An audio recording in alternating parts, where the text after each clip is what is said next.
Hello everybody and welcome back to the Games Done Quick Hotfix. Today we are going to be showcasing some Sonic and some Final Fantasy. Before we get into it, just a few quick reminders. First of all, normally random number generation will be on right now. That will be returning in 2 weeks in the same time slot. Also, don't forget about GDQ. We have Awesome Games Done Quick 2026 coming up live in Pittsburgh, Pennsylvania from January 4th through 10th. Registration is now available through the event, so you can be sure to register if you want to experience the event in person. You can visit gdq.gg for more information. With all that said, I'll hand it over to our runner commentary here. Let them take it away. Hey there, my name is Emerald. I'm joined here by my fellow co-commentator Don, if you want to do a little introduction real quick. Yeah, what's going on, everyone? My name is Don SR. I'm also a Sonic Adventure 2 speedrunner who's put way too much time into this game, but that makes us the perfect people to be here and show the game off for y'all.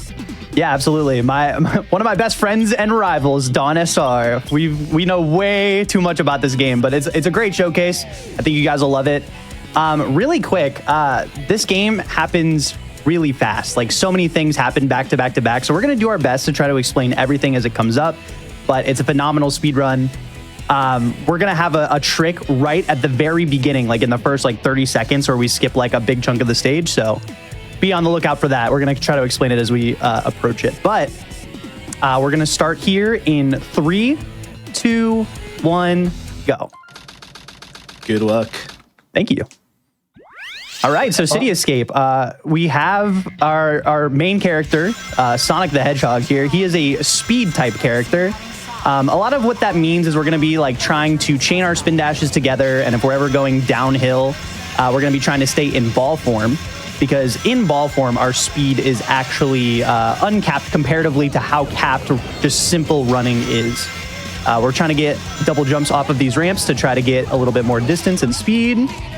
In fact, I actually got caught there. Don, if you want, you can start trying to describe City Escape skip as I approach it here. Yeah, this is probably one of the least consistent skips in the entire game, and you're going to see why in a second here. Hold. So M's tricking off this ramp with a ton of speed. No! Now we're going back. Yeah, so basically what M tried to do there is there's a property called storage with the spin dash, and what that does is it actually holds your speed value when you begin to charge it. And so we charge the spin dash, and then we pause to unroll the spin dash, and then trick off of the ramp. And if you did it right, you're out of bounds, you hit the dash pad and go flying out of bounds just like this. Super weird trick. And also, can I note how small this hallway is? Ooh. It's insane that that works. Like, how did we land in this hallway that's conveniently right at the end? The fact that everything lines up for this trick in order for it to work is a miracle. And I think even the devs kind of knew that it existed, because fun little fact about this game, you know how there's speed pads all over the place in Sonic Adventure 2? Well, those are actually less to speed you up and more so put in place to regulate your speed. And there's those double speed pads right in front of that ramp. So our theory is actually that they knew that City Escape skip existed and put those there to kind of try to prevent it from happening. So yeah, I think if you just spin dash down that hill and trick off the ramp, it would probably happen like half the time. Yep. So they probably saw it happen and they're like, oh, we need to prevent that, but we have some goofy ways to get around it. And here we have Bigfoot. He's our first boss fight of the run. He's kind of a pushover, though, I can't lie. This boss fight can actually be done frame perfectly.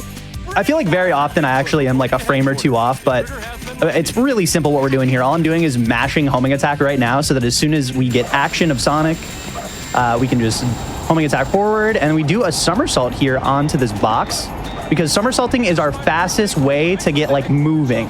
And we want to keep Bigfoot stunned in position, because if he gets hit as soon as he's vulnerable, he'll be frozen in place and be unable to move. So we can just one cycle him super fast like that. All right, if you want to try, Don, explain treasure hunting in the short amount of time. So yeah, this is the treasure hunting gameplay. We got Knuckles. Luckily, we're going to restart. This stage actually has a ton of free pieces hidden around, and M is going to be checking, moving the camera in very specific ways to find them, and somehow didn't find any of the dozen that are just laying around. So this is a little bit unfortunate. One thing you're going to notice M doing here is actually checking the hints and then going directly to the piece. For the most part, these pieces correlate with an exclusive hint one, like this one. It's going to tell us exactly where the piece location is. Sonic Adventure 2 speedrunners memorize every single one of those to go fast. There are probably about 1,000 across the whole game, about 500 in this whole run. So it's a pretty big undertaking. Yeah, it's definitely, I would say, the biggest barrier of entry for runners getting into this game. But if you at all are interested in speedrunning SA2, don't worry about that, because like you learn over time, you learn through experience and just putting in the raw hours. But also, if you remember casually how this game works, you get 3 hints that direct you to a single piece, and the third hint basically tells you exactly where it is. So it's really easy to pick up over time once you like through like a lot of repetition, basically. And we didn't even mention it, but that was the Eggman fight. It's very, very simple how that works. I just point Tails forward at the beginning, and as long as I don't move, Eggman charges straight at me. But that also gives us access to Tails now. We're going to be playing the first Tails level. This is a mech type character. And I'm sure a lot of you guys remember like growing up and remembering how sluggish playing mech felt. And I can't lie to you, it is very sluggish, but speedrunners have found out the best way to make it be smooth and be able to like maintain speed really well. Because that's the thing is like, if you're playing mech and you turn wider than a 45-degree angle, you lose all your speed incredibly fast. So what our goal is we're trying to, anytime we have a turn that's wider than that, we're gonna do a jump to maintain our speed. But another really tricky part of that is throughout this whole level, there's a bunch of camera triggers that changes your orientation, which means it changes the angle that you have to hold in order to maintain that speed. So over the time that you're like getting good at this, you have to kind of memorize where those camera triggers are. And of course you see me shooting enemies to like hit down gates and stuff like that. And that's all just like, it's muscle memory for me at this point. I don't even think about the fact that there's 2 enemies over there. I just shoot them every time because I'm just so used to knowing where they're at. And luckily, the laser is so good at shooting through walls and stuff. It makes things a lot quicker for us. In fact, we're going to try to like shoot an enemy through there preemptively to make sure that this gate opens by the time we get here. We get to shoot that hidden enemy that's in that top corner there. That actually opens the gate that we just passed now. Saves a bunch of time to be able to know that that's there and that we can shoot through the ceiling to get them. And not too bad of a time. Yeah. Yeah, funny enough, they open up the mech gameplay with a very easy boss fight into probably one of the hardest mech stages in the whole game. And yeah, this is definitely the first one you're encountering, so like I don't know what they're on about with that. I mean, I think maybe they just figured because, you know, it's like really, it's like a condensed area and like you don't have a lot of chances to, I guess, run off the side because you're like in those tunnels. Yeah, I don't know. That's fair. All right, Metal Harbor. So this stage, as a wise friend once described to me, is a giant kill plane beneath you, which is that water. It's pretty much how Sonic views water, because you know if you played a Sonic game, Sonic and water do not mix. That whole thing, if you touch it, is instant death. But once you get used to it, this stage is relatively safe, except for some crazy jumps M's going to be doing there. This stage is basically just trying to optimize your spin dash chains as much as you can and try to stay grounded. Are we going to go for it, M? Of course. All right, police skip, because of course ceilings and walls do not exist. Oops. This is a Sonic game. Very nice. Well done. Oh. Ooh. Okay. In the low cop, but we're fine. Yeah, that strat's a little risky because you charge a spin dash to go over the lip there, like when the floor ends. But if you do it at the wrong time, it is just instantly death for a very small time save. This stage is very much about the little time saves. It's a lot of risk for very low reward. Yeah, and probably what we did there was probably the biggest skip of the stage, where you can do a spin dash jump from the bottom of the rocket on the slope there and skip that entire like uphill like ramp, stairs, whatever you want to call it, section. And then a small little optimization we can do is you can actually jump off of that rocket early by mashing A. Save just like a tiny little bit of time there. Yeah, the rocket segment was always one of my favorites when I learned to speedrun this game. He goes like, countdown or launch in 15 seconds. Barely made it. Fire. It's like, bro, said it's time. counting. I can't wait. But yeah, as you saw, one of the things that we really try to do in 3D Sonic speedrunning in general is try to skip loops wherever we can, because essentially most of them are just cutscenes, right? They're just like you're running in the same spot, you're just like doing a really cool like cinematic thing where you're like running upwards. So, but all the loops, even though we do try to skip them, they're not all useless. In fact, they have a special property that we're going to be abusing in this next stage coming up for another big skip. And of course, that was the famous Faker cutscene. I know we kind of talked over it. I'm sorry. I'm so used to I'm so used to seeing it over and over again. It's one of the few unskippable cutscenes that we have. Oh, Shadow's gonna be mean to me. Whoa! Whoa! He's being a bully. He's being a bully. Do you know The way that fight works. Oh, sorry. Go ahead. No, you're good. You're good. The way that fight works is we just try to like somersault him in the front because it makes our hitbox a little bit bigger, and it hits him from behind. And then we just kind of like trail him and try to homing attack him when he's vulnerable. It's pretty simple. Shadow, what are you doing? Hey, any Emerald fans in the chat with us right now? Before the island blows up. You guys know what to do. Blows up. Classic.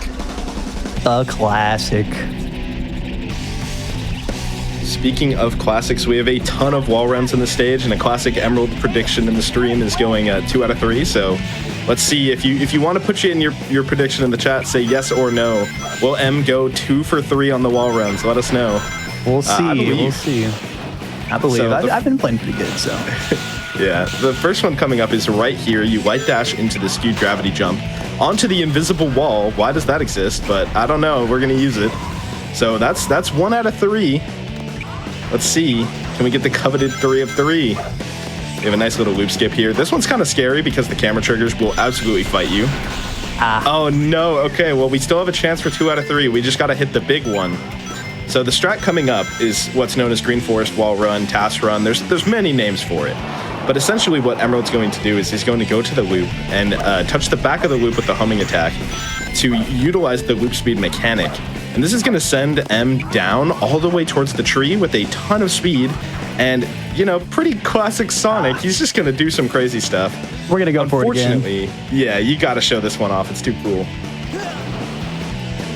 Yeah, unfortunately, it's really hard to keep the speed with that camera change there, and like falling off the tree is just really easy. So let's see.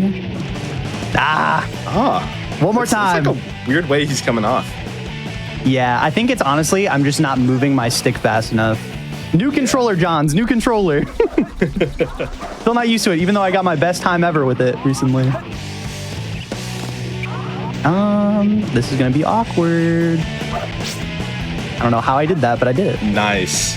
So that skips the entire tree climb section, which is probably about 20-30 seconds, plus the bungee section, which if you remember also takes quite a while. So it's worth it to go for that. Do I try Air Jordan? Do it. Hey, let's go. Yes. Yeah, a little forward, optimization there. You just do a spin dash hover into like the tree that has like a little bit of a slope on it, and it allows us to skip a spring there, which saves more time than you would really think. It saves like a couple of seconds, which for us that's an insane amount of time, honestly. So, but yeah, that was Green Forest. Green Forest is so hard. Once you get to the higher level, 2 seconds matters, man. It's kind of ridiculous. And we're trying to squeeze every little bit we can out of it. This place sure feels. All right, Pumpkin Hill is definitely a more chill treasure hunting stage. We get access to the shovel claws, the upgrade for Knuckles that allows us to dig. Double containers. Do we get a ping? We do. Oh, yeah. So this piece has 3 spawns, and we honestly reset all of them except for this one because it's just really close. The other ones are kind of far, so we actually lucked out for the 1 out of 3. Ooh, Very nice good P2. Let's see. This last piece is just going to be good. Yeah. Yeah, that's solid. There's not many bad pieces from there. Good stuff. I'll take a little bit of that time back. These stages are so RNG dependent. I mean, your time can vary across the run, like a full minute in game time, just from the difference of RNG in these stages. There's only a few of them in the game as well, so it's kind of crazy. It makes that much of a difference.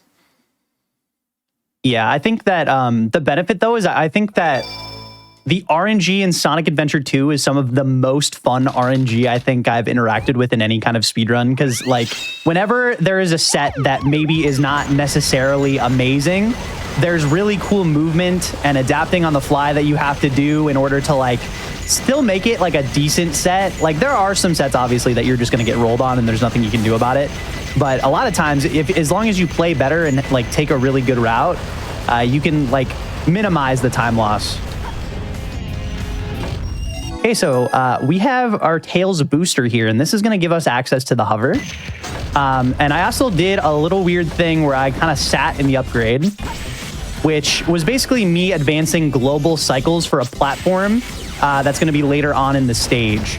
But anyways, one of the things you're going to see me do now is you're going to be seeing me pause a lot when I'm doing big jumps. And what I'm doing is I'm putting two A inputs close together, because if you hover, basically as soon as you leave the ground, you get a jump that's higher than you're supposed to normally get. So it allows us to do stuff like this, where we can just like jump over this obstacle that you're like supposed to shoot a rocket at to like advance. And it saves a lot of time. And we're still on the clock here for trying to get this platform cycle here that we have to meet. And if I miss it, I will lose 12 seconds. So I'm trying my best to be able to make it, but we should be good. Things are looking good here. Extra pause hover for safety. Oh yeah, we're chilling. Yeah, we're big for chilling. reference, this cycle saves, shout out to Trader, who told me this, but yeah, this cycle saves just as much as Green Forest Wall Run does, or just about at least. Yeah, So that sounds right. it is significantly easier than Green Forest Wall Run, so if you're a new runner, learn this, please. Yeah, absolutely. It's definitely difficult to get used to. I remember it took me a while to get comfortable with getting that cycle for that platform. However, it's so worth it, and I'm honestly now at the point where it really does feel like autopilot in this stage. Like, we're doing a bunch of impressive jumps and stuff like that for Mission Street. However, this is a very brain-off stage for runners. It's kind of like, okay, this is my downtime before like seeing what RNG I get for Aquatic Mine. So. I did it! Yeah, we're at that level where if you miss the cycle, you're like, oh, like, did that really just happen? But it takes a while to get it down. That was a All little right, tough. best stage coming up. My personal favorite stage in the game. This one is really rough casually, but in the speedrun, it is one of, I mean, it's my personal favorite. It's amazing. The signs in this stage make everything. You can clip out with them. You can wall run off of them. Plus, there are a ton of free pieces. Let's see if we see one. Didn't expect the inside of the mine Nope. to be like this. Nope, not Let's see if we even get a the one. ping. It's gonna be tough, huh? We get a ping. Okay. Yellow ping there was weird. I don't know what that is.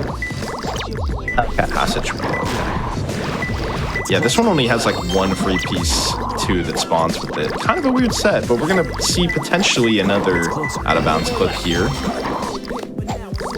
Oh, can I read the hint? I So barely close. missed it. The camera was awkward there. Once you Yeah. like read that hint, you can make it solid, like the monitor solid. Here's one of those clips out of bounds, by the way. But what it does is it allows us to clip all the way into this room from that tunnel. It's really, really convenient. It's difficult to pull off though, because you don't have a lot of time before the monitor disappears to actually clip out of bounds. So This is perfect. You have like one real attempt to get that right, and then even if you do, it's not free to glide all the way to where the piece was. But yeah, it's a hard trick. yeah, it's one of the things too you have to do. If you've noticed, I've done it a little bit. I haven't needed it too much. We do glide resets with Knuckles, which is just basically you do a slight little drill dive for like as little time as you possibly can, and then reset the glide with just like pressing glide again. And that just allows us to maintain height for further distances. So you have to like do that clip out of bounds and do a bunch of glide extends to be able to make it over there. All right, I'm gonna try the thing. Nice. Okay, wait, this is actually better than I had it before. Okay, huge. We're backwards driving. And now Tails stares into your soul. He's so creepy. Why does he do that? Yeah, they obviously didn't like animate him or anything, because you would normally never see this, but now we can. Oh, sorry, he bounced. He bounced there, and I got scared I was gonna clip. That was scary. I've I definitely. remember that run. Yeah, oh yeah. I've definitely clipped out of bounds on this track more times than I would care to admit. But anyways, so this is a very like out of like the ordinary level for this game. I honestly don't really understand why they implemented driving into this game, other than the fact that they just were like, oh, we want to like try different stuff. There is a method to the madness. There is a very specific ring route that we're following, so that way we always have boosts at the optimal times. Doing this back and forth snaking thing. Oh, all right. Well, there goes my backwards driving. It's not good. Doing this back and forth snaking thing that I'm doing here is what's allowing me to make turns easier and maintain speed as well. It is a lot more difficult to steer in the PC version than it is on the GameCube version. One of the small little quirks of us playing on the PC version, which I guess we haven't mentioned until this moment, but that is the fastest version of this game to play. However, it is actually, there is a little bit of category differences for, you know, playing on console and stuff for like Dark Story. There's like Iron Gate wall run and stuff that's like better for GameCube, for example, and it saves a bunch of time. But most runs are done on the PC version. Yeah, I'm a mod for this game for the SRC page, and we had to do so much research to figure out all the differences between the games. It is a ridiculous list. Like, we had like a super long document that people had to read through, and then we just tried to summarize it because it is way too much for anyone to truly understand. I don't know, it was like 3 months between the releases, and there's so many differences. It doesn't make any sense. Yeah. As they ported the game, it just like got more and more different with the small intricacies of the game, I guess. I don't know. All right, so now we're in Hidden Base, another very difficult mech stage here. Now we're now that we have access to hover, we're gonna be abusing it as much as we can with the pause hovers to give us those big jumps I was talking about. If I get this, good. Nice. Yeah, that's pole hop. That was it's a very difficult trick to hit without shooting that pole, and also to do it fast enough so that you're on time for this cycle for this platform here. But it saves a lot of time, and obviously we're skipping a lot of the stage, just like we're kind of doing here, skipping all that stuff on the right. Yeah, as we mentioned earlier, walls are suggestions, and the pause hover absolutely breaks them. The ones that work, you know, like, they work, but there's some that they never expected you to get to, and they didn't bother putting collision for them. So we're totally going to use that wherever we can. This stage is pretty cool, though. Like, it's very pause hover-centric and breaking these doors in time. You wouldn't know from playing it casually, but for some reason they gave these doors iframes. Like, why? Yeah, it feels really awkward, but you have to shoot the breakable doors in a rhythm. Otherwise, they just like tank shots. And here's another example of walls do not exist because we are in the Sonic universe. Goodbye. Yeah, goodbye. And that saves more time than you would think, because you have to like blow up the dynamite packs that are on that pillar, wait for the platform to go down, and then like go all the way around. But we can just jump over the wall that's like barely there. Dude, that was really clean. Nice.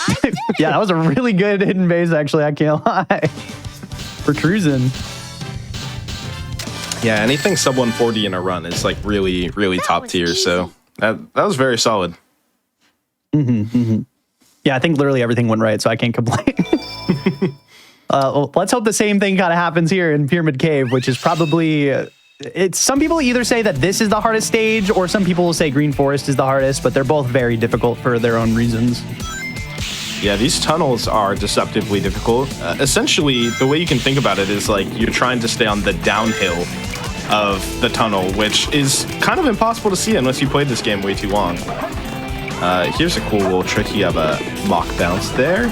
And now we're coming up on what I would say is the most broken upgrade in the game. It allows us to do a lot of stuff. One you're going to see right away. It's pretty famous, I would say, of the glitches in this game. This is the super bounce.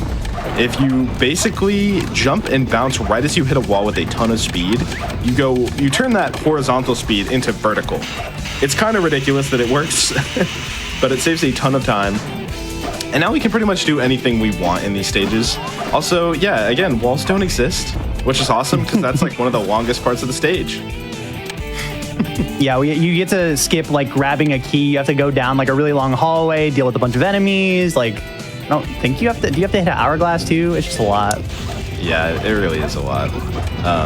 All right, we're gonna see the other really broken use of I'm gonna do bounce, this. which is skewed gravity. We're going for hex skip. Shout out to Hex. Shout outs to Hex. Ah, Oh no. nah.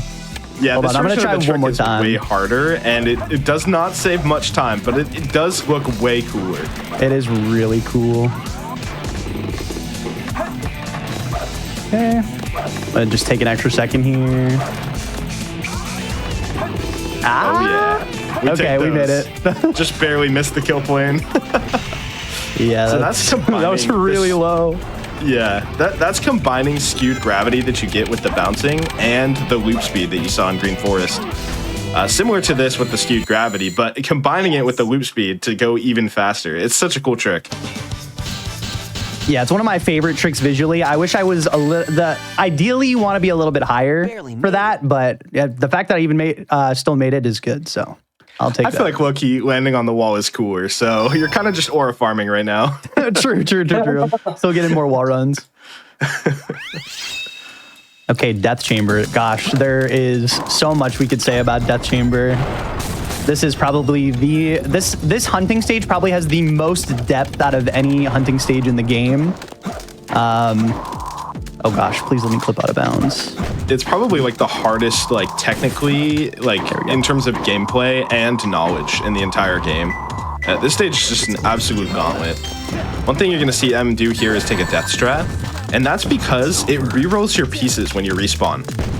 And the blue pieces have an incredibly high likelihood to have a piece in this room that we're respawning in. So M's gonna continually die to re-roll the pieces. We have about a 30% chance to get it, maybe a little higher. It's really crazy. I'm not getting anything right now. Oh no! No, that's so I'm sad. going too fast. Okay, we're good. Okay, we take those. M. Oh, I'm gonna be Please. careful. There we go. I was so scared when you didn't grab a ring. We're at 0 lives.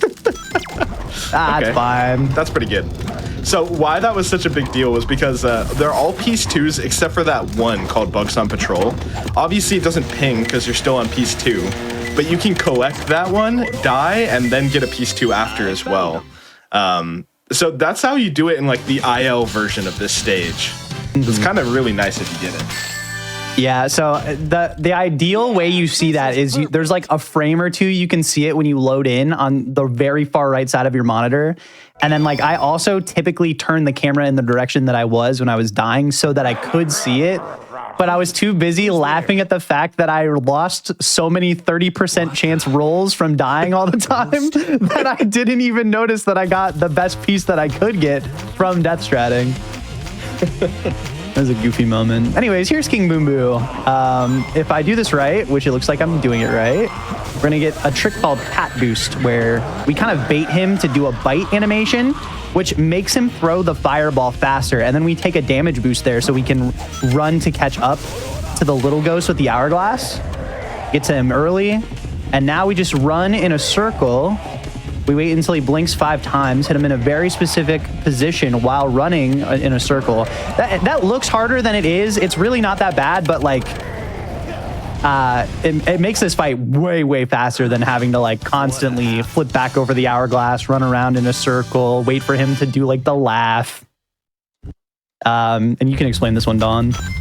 Yep, so we're back to Egg Golem, one of the hardest bosses in the game. M's going to be doing one of the hardest super bounces in the entire game, charging up a full speed spin dash off of this tiny ledge.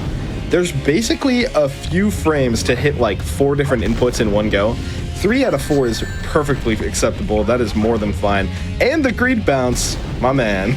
On the cycle, for that cycle, we might as well. I have so much downtime waiting for the head slam here. Yeah. Nice. Oh, I should maybe exit out for lives in Eternal Engine. Yeah.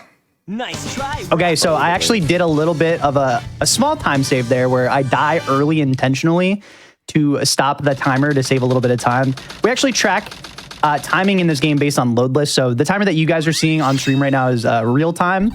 And we just basically time it on live split with removing loads and counting everything except for like deaths and like menuing. Or well, no, sorry, we do count. We count all of like the in-game time menuing, but we don't count deaths and like time and upgrade and a bunch of other random stuff. But anyways, that saves just a little bit of time is the shorthand of that. All right, we got a big skip here coming up. Let's see if we can hit it first try. Okay, so it's actually harder on first try. And we actually made a tool to check this. The box spawn order when you spawn from this checkpoint is different. Somehow the box on top spawns first, even though there's nothing beneath it. And for some reason, oh no. not the wagers box. Shout out to wagers. Shout out to wagers. But yeah, essentially what's supposed to happen here is this top box knocks you out of bounds because for some reason, objects have more priority than the player character. I don't really get that, but sure. And for whatever reason, the top box spawning first makes it easier, which is pretty cool that it works that way. Very fortunate. Yeah, the way that that trick works is well, other than the object order loading thing, is we break the middle box while jumping into it, and that allows that top box to push us out of bounds. And now the stage is pretty simple. Honestly, the hardest part there was just making sure that I was ready for the camera turn, because the camera kind of flips under tails there, and you just have to be prepared to hold neutral on the stick, which means, you know, just not touching it at all. And then let it sweep under, and then we just hold down. And I can tell where I'm at. I mean, it's not going to be really discernible to like the average viewer, but on the right side, I can see where I am in relation to the stage based on how close I am to the walls that are out of bounds there. We're going to gently do this. Fall into the goal ring. And that's a trick called Bofa for both of the boxes. Yeah, that trick makes the stage so ridiculously fast. It is one of the longer stages in the game if you play it skipless. So it's cool that we found a skip basically from the very beginning. We can just go straight to the goal ring. Mm-hmm. Yeah, there was another trick that still saved a lot of time. It was called Eternal Engine Skip, where you kind of did a clip out of bounds with this like metal tube and like a door. But that one is it saved a lot more time. Oh, not taking that piece. Yeah, it's like 40 seconds slower or something. Okay. I like that one. Much better than Weight Elevator. It's closer. Yeah, this is probably the best piece one on the stage. Usually leads to some very good sets, but we'll see. Oh, Guns Machine. Not a big fan of this one. Yeah, I mean, the only upside to this piece is you'll be at the very top of the stage, so it actually kind of helps in terms of, like, you can get to any other piece pretty quickly, but it takes a while to get to this one. I have a sneaking suspicion. Okay, maybe it's not here, but... I thought it was going to be Glimpse. That would have been kind of funny. Yeah. That's why I would rather just go back and get the hint there, rather than having to, like, go all the way back up. Yeah. Not an amazing set, but, you know, it's not good, not bad. I'll take it. It's fun. Yeah, just a lot of traveling. Yeah, this is probably one of the worst stages in terms of like RNG variants, that there's really not much you can do about it outside of just memorizing every single set, which people have done. Yeah, no, we're getting really crazy because there's people that are using like Google Docs to be able to like at a glimpse be able to like tell what potential sets you could get from getting like a specific like P1 and P2.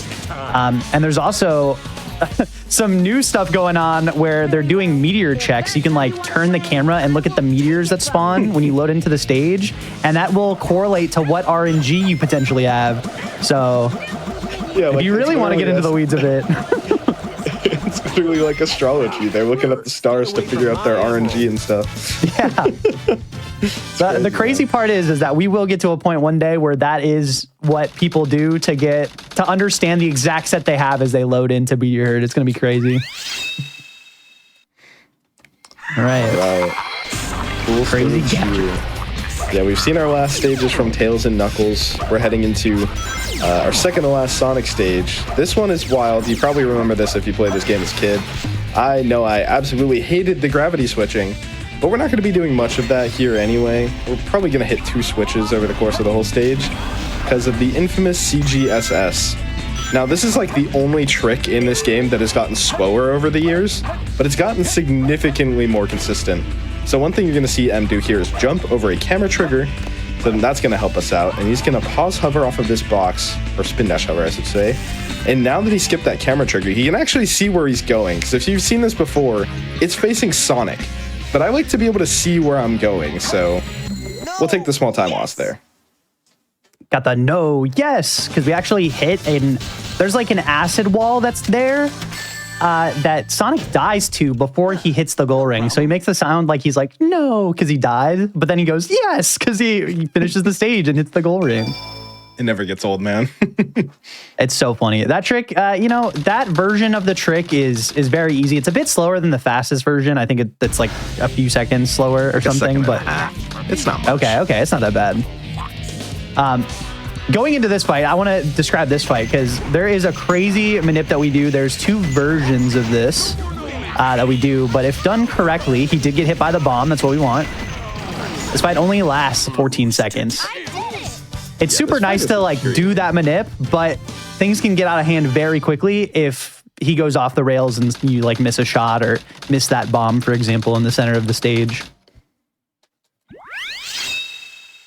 All right, final rush. Final stage of the run, pretty fitting name. We have a very big sequence break here. We are hardly going to be touching this stage at all. One of the biggest skips in the game.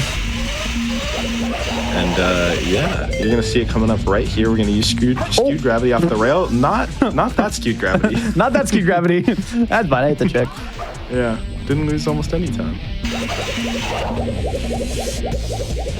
All right, and M is going to be counting to a very specific number. We're basically skirting a massive kill plane floor that's beneath us right now. So M is using the bounce to go around it. It's going to break gravity, fall for a little bit longer, and then turn around once we're past the kill plane towards the goal ring. Nice. Yeah, then we're in the clear. Based on the fact that we didn't die immediately, we know that we're completely fine. We're gonna, as we see the stage load into view here, all I'm doing is holding up right now. I would show you my controller, but I'm afraid that I would not keep my thumb steady and then I'd fall out of place. But there is still one more kill plane that we have to avoid. So we're gonna see, I should be fine. Oh yeah, we're plenty good. It's more so on the left of Sonic here. And I kind of use that middle tower line as like a guide that tells me like, oh, like, am I too far left or right? But we're going to clear this wall plenty of fine. We're actually going to push Sonic up against this invisible wall to save a little bit of time and fall a little faster. That was Final Rush. Very fast. Love to see it. No problem. And coming up now is honestly this fight. It is really easy, but it's also very easy to mess up.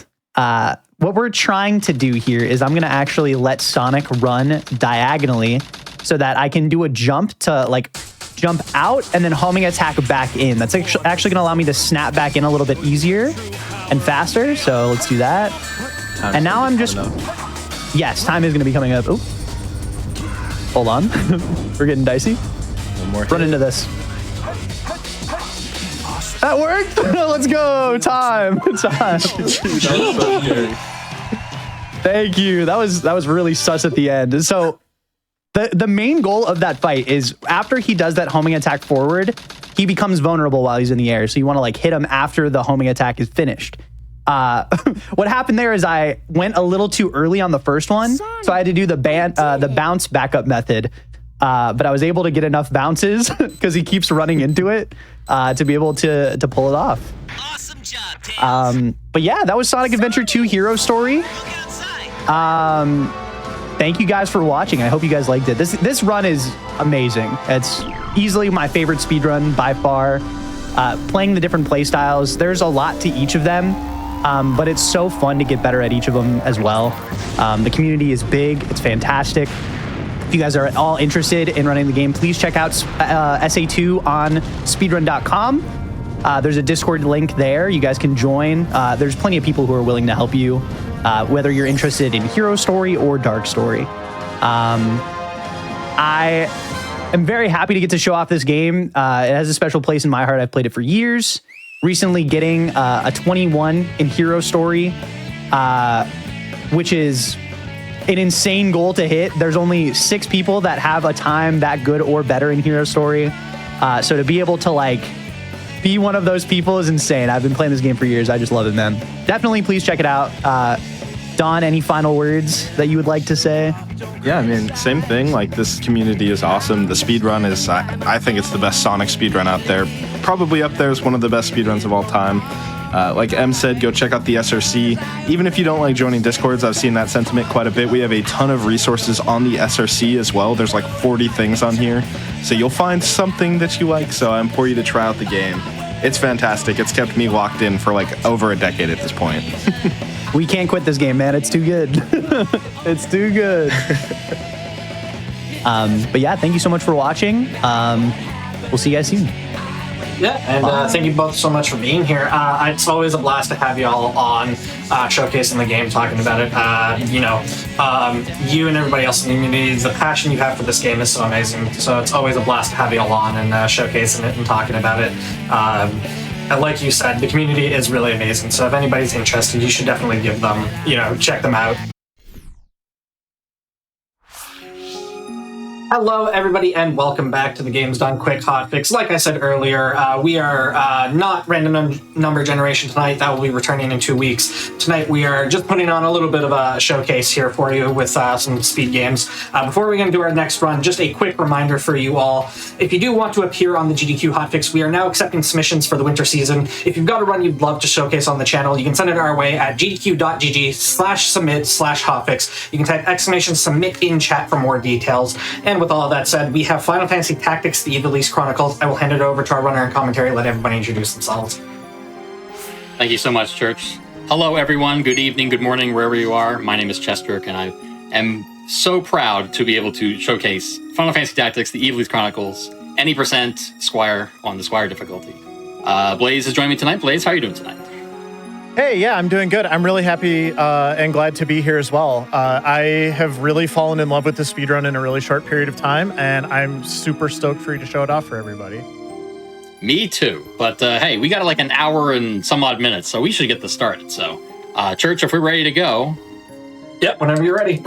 All right, 3, 2. Actually, nope. I'm sorry. Hang on. I actually got to get to the right starting point here. It's I'm false start. Hang on. Hold on. You got a birthday first. I do. Got to pick my birthday. Yeah. All right, Squire.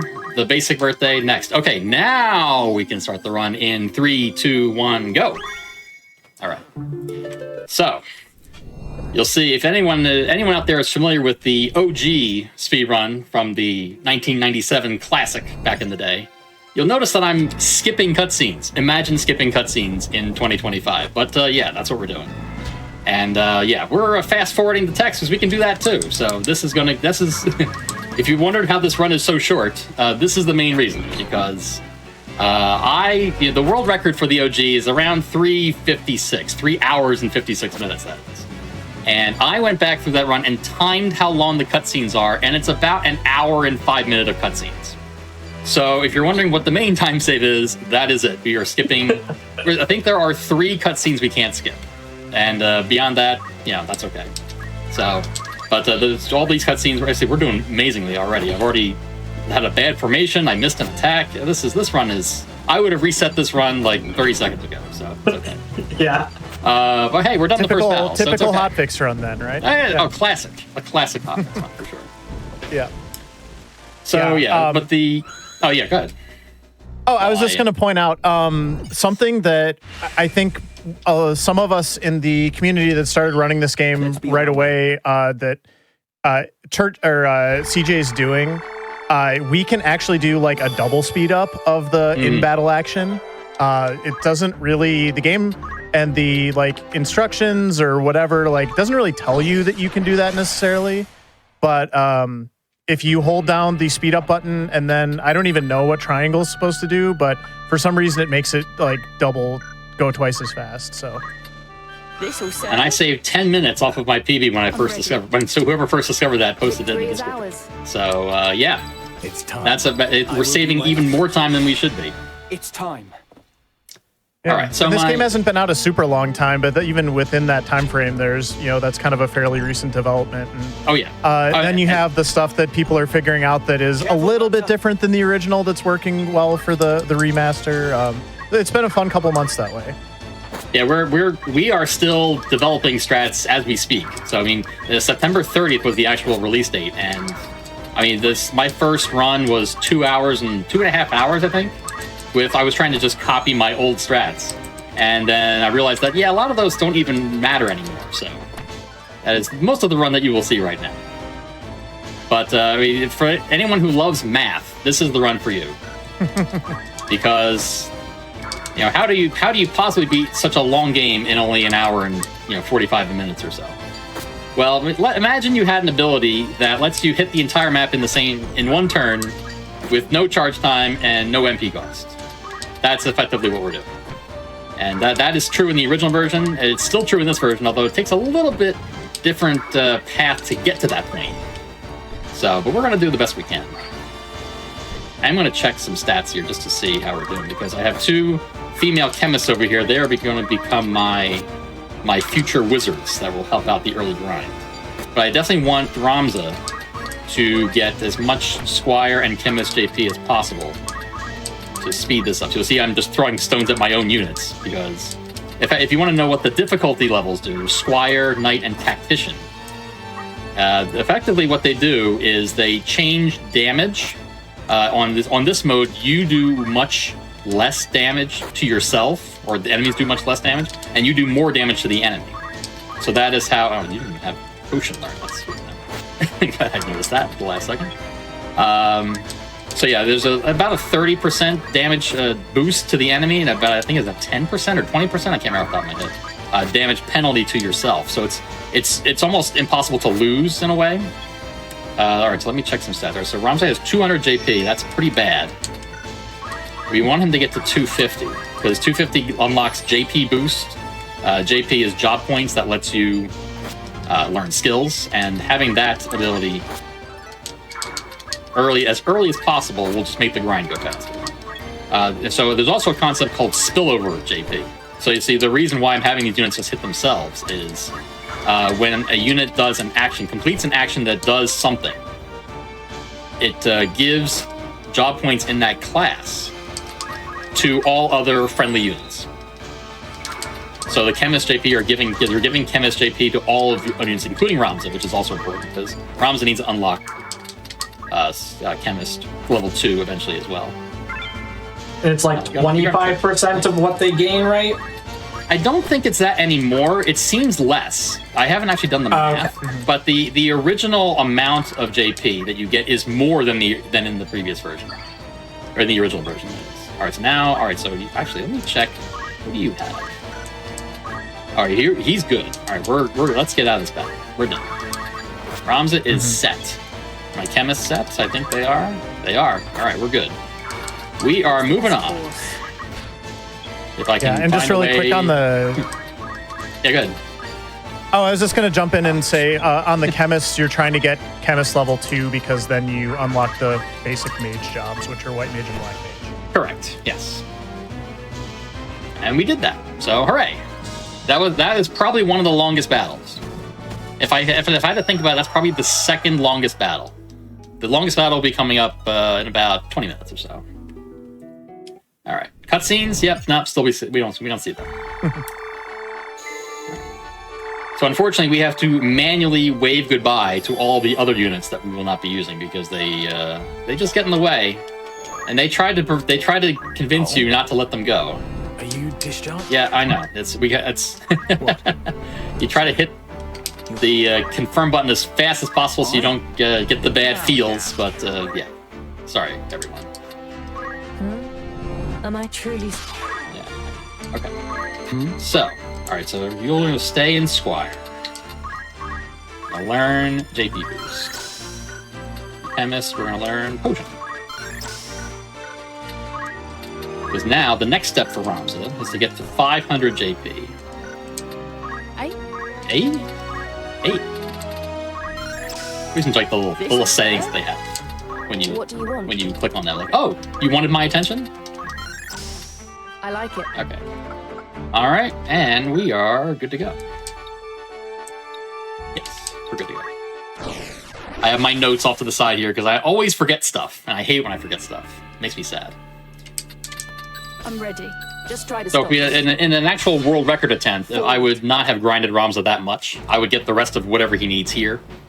So I may not even have 2 wizards, but it's fine. I mean, this battle with one wizard alone can beat this battle with no problem. Argath getting away here out of that little trap there makes it faster, but he needs good compatibility. I guess I can talk about compatibility because of the nature of the zodiac signs. What happens is imagine the 12 zodiac signs in a big circle, and you have either neutral, bad, good, or best compatibility. I didn't mention worst compatibility because that is actually not a thing in this game. So go figure that one out. It took us a big why is that not a thing? But whatever, it's fine. But if how the signs are aligned on the circle, if you're 3 away, then it's bad compatibility. If you're 4 away, then you're good. And if you're directly across the circle from each other, then you're best. And those designations impact damage. They impact success rate. Pretty much anything you can think of. So having good compatibility is a good idea if you're trying to kill things as fast as possible, because it just does more damage.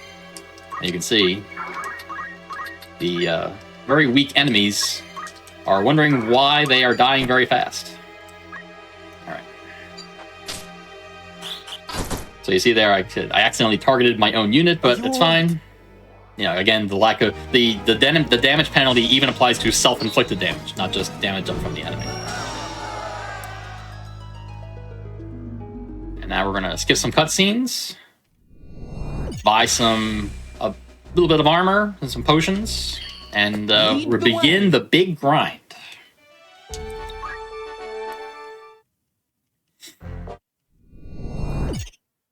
So I guess now's a good time to talk about what I'm actually trying to shoot for here. Actually, Blaze, if you want to take that while I try not to mess up some menus here. Yeah, no, absolutely. So the math job, also known as the arithmetician, is one of the very advanced jobs. We're gonna get it before we do the next story battle, but it's gonna take a series of. They actually go pretty fast, thankfully, because of the speed up. But we have to clear certain job levels. So White Mage, Black Mage will be the first 2, and then Time Mage and Mystic. And then once we actually unlock Arithmetician, CJ's also going to do a grind on that job to get the JP needed to unlock basically all of the what are called factors, which you think about a mathematical formula, right? Like you need your inputs to determine what is going to happen. So we have to unlock all of the elements of that formula. So and before anything else, CJ has to get that 500 Squire JP on Ramza so that we can learn 2 metal abilities, which are Squire abilities, that we'll use to do the rest of the grind, because one will speed up Ramza, and then the other one is just a really fast animation. It's going to be at the top of the menu, and it's kind of the easiest one to use. So, absolutely. I mean, it makes a little less difference now because of speed up. So, I mean, it made a lot of difference when the game was very slow, but not so much anymore. Yeah, for sure. Now it just doesn't matter. It's a pretty good random battle here. How many was it? 3 enemies? 4 enemies. 4 enemies is pretty good. Okay. The minimum you can get is 1. And if my math had one of those in my run the other day. Yeah. If my math is correct, I think it's a 1 in 256 chance to get only 1 enemy. Because how that, at least how in the OG, how it was determined, there are so many slots for enemies in the battle. 1 enemy is always guaranteed every time, and the other slots have either an enemy or nothing. And I think it was 50% chance for there's 3 slots for each spot on the battlefield that they can be, and it's 50% to pick the first option, 25 for the second, and 25 for the third. And most of the time the 50% has something in it and the other 2 may not. So if all the other ones draw nothing, then you just get the main enemy and nothing else, which makes these a lot faster. Obviously, go ahead. Oh, I was just going to say, and something else that we were talking about, which is a little bit relevant for the larger fights as well, is your offense is very limited at this point. And so if your wizards run out of MP, you're kind of stuck for a while. It's going to make things really awkward. You can probably finish the fights, but from the point of view of a speed run, and especially having things be optimal, I think if you weren't doing like a showcase run and you got a fight with a lot of enemies, you would consider resetting probably, because it's just going to be very risky to efficiently finish that fight. For sure, which also talks about one of the other upgrades for this version of the game is the ability to actually run away from battles, which was not a thing in the original game. Because once you got into a battle, you either won the battle or lost the battle. And if you lost the battle, well, I hope you saved recently, because you just lost all your progress. Thankfully, that is not a thing here. You can just choose to flee at any moment, and you just lose everything that happened in that battle, but you don't lose, unsaved progress. So there really is no reason to not to game over effectively. It should not ever happen. I was going to say that I'm not just grinding Ramza here, I'm also grinding the wizards to get some additional skills that will help later grind battles. One glitch that people may be familiar with is the JP scroll glitch, which is not available in this version at all. You could essentially, if your class's skill list was longer than one page, you could trick the game into letting you buy skills you couldn't buy and overflow or underflow your JP and just master classes instantly. That is not a thing in this version, so that I cannot do that. So I'm manually getting a few things for these wizards to help future grind battles. Pretty much done. Got one more action, I think. Alright, there's 500 JP. It's very nice to have the JP as part of the UI. That's an amazing thing, because not having to go into the menu is huge. So that way I have constant updates as to where JP is. Yeah, having to remember where your JP was back in the old runs was so really annoying. Obnoxious. It's even worse, because trying to get to the status menu is probably even worse in this version, but luckily you don't have to. Okay, first grind done. We're gonna learn focus, tail. We're gonna change to black mage. Alright then. And we're gonna put metal. We already have JP boost. Aye. Wizards, we're gonna get Thundara and Thundara. For whatever reason, Thundara costs less MP than other Ra spells. I don't know why. They kept that in this version. I assume it was just, a mistake, but they kept it. I'm So ready. Just that try to stop me. 2 less MP per cast actually can make a difference. That's why we learn it. 3 enemies? Excellent. We will take this battle. Thank you very much, game. You're so generous. So, Move. I assume the reason that you're grinding before the next story battle instead of the old way of grinding during the story battles is that because of the speed up and skipping the cutscenes, it's faster? Partly. I would say the main reason is because you can't change the job class of your guests. And in general, you want your guests dead because they waste time. They're not going to do anything in the entire game. But the inability to change their skill, their class, makes them, and with the damage penalty from Squire difficulty, it makes them honestly very hard to kill even without equipment. So that's why I kind of abandoned that when I first started doing runs. And I decided I can just do a whole bunch of random battles to get what I need and just do it that way. And then the rest of the battles will just fall from there. So that's the main reason, I would say. That I do plan on looking further into that before the GDQ run. Shout outs to GDQ. I will be performing this run on January 10th. The run may look much different then. If not from that, then just from in general, updated strats. Who knows? So definitely check that out. That's gonna be a good time. Looking forward to it as well. I will be there too. Absolutely. There's also something really cool that you can do on this map that you'll see here in just a moment. You can kind of bug out the AI of the last goblin here. The goblin's gonna get forgets confused. what to do. So yeah. Yeah, we're gonna abuse the AI a little bit here because the AI won't know what to do. But we're gonna let this goblin come over here, grab the chest. That was interesting. I wonder if he can use it, but I'm gonna go on top of this rock. I feel safe up here, and my wizard's just kind of chilling. And I'm gonna focus here for a while. We'll see what the goblin does. Let's see if the goblin can figure out what to do. He's very slow. He's still slow. Oh, he stood still. Interesting. So I will give shoutouts to one of the original RTA wizard, Claude, who came up with this strat many years ago. The issue is that it has to do with the vertical tolerance of attacks. If you are above the unit, it's 3 height downwards. If you are below the unit, it's 2 height upwards. So the goblin looks at me, and it's a 3 height difference, and says, "Oh, I can't attack you. Let me see if I can move to a place where I can attack you." The only way I can get attacked on this rock is from behind me.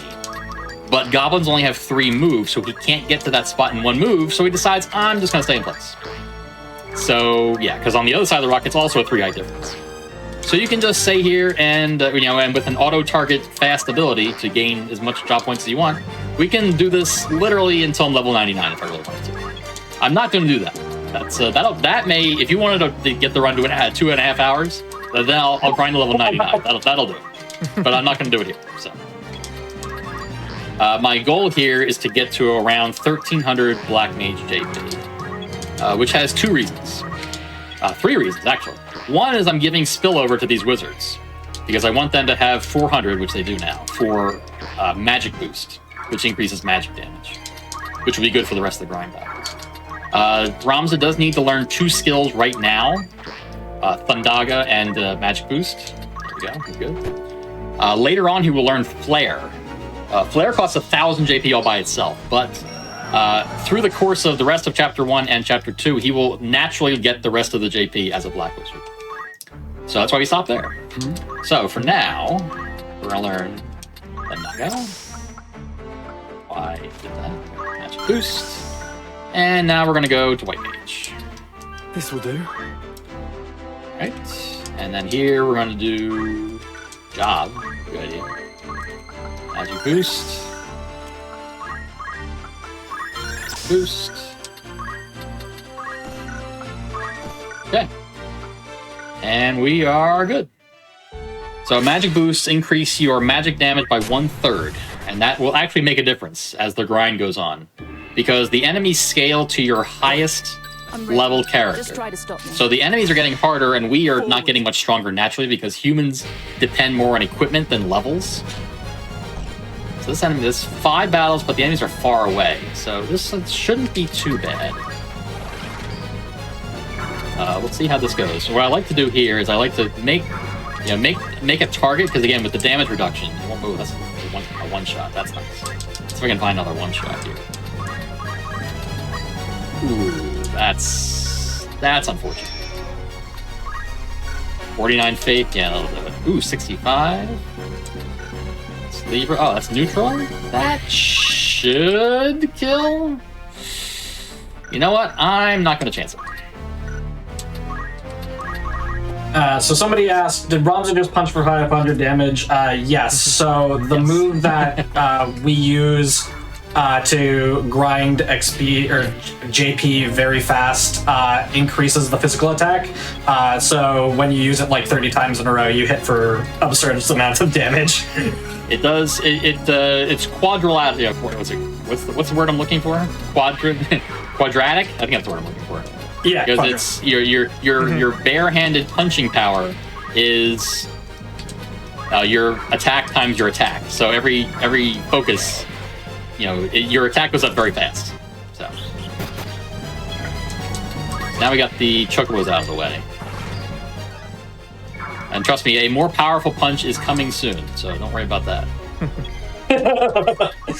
Because the last grind is the longest grind. Alright, so I need to... Alright,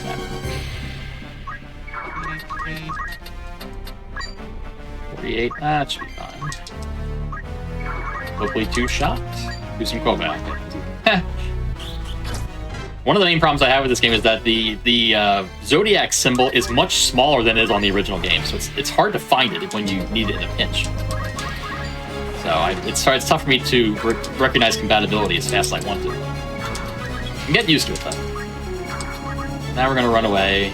Now the key. Now we mentioned about this rock trap back here. It's a very important to use a goblin, because all of the other enemies that show up in this battle have either a lot of move to get around the rock, or they can attack up 3 height, which the Panthers can do. So you have to use a goblin for this, otherwise it will not work.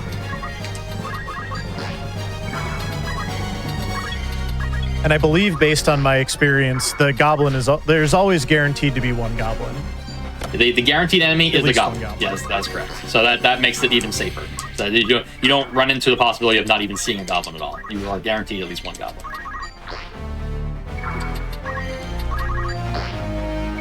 So now we're only going to grind. We only need 1 skill in the white mage class, Holy, a very powerful skill, which will be used quite a lot during the run. It only costs 600 JP, but we need more than that, because we need to get to the requirements for Arithmetician.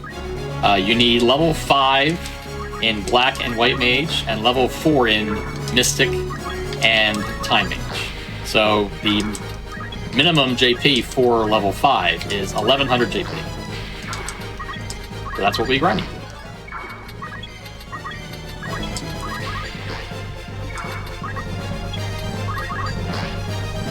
It is kind of amazing that we don't learn a whole lot of skills in this run. I mean, we pretty much use all the calculator skills, but we only learned 6 spells, I think it is, for the entire run.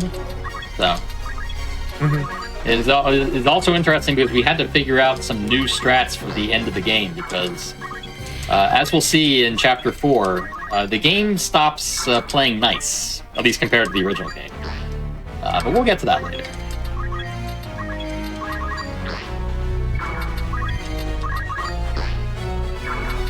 Two more.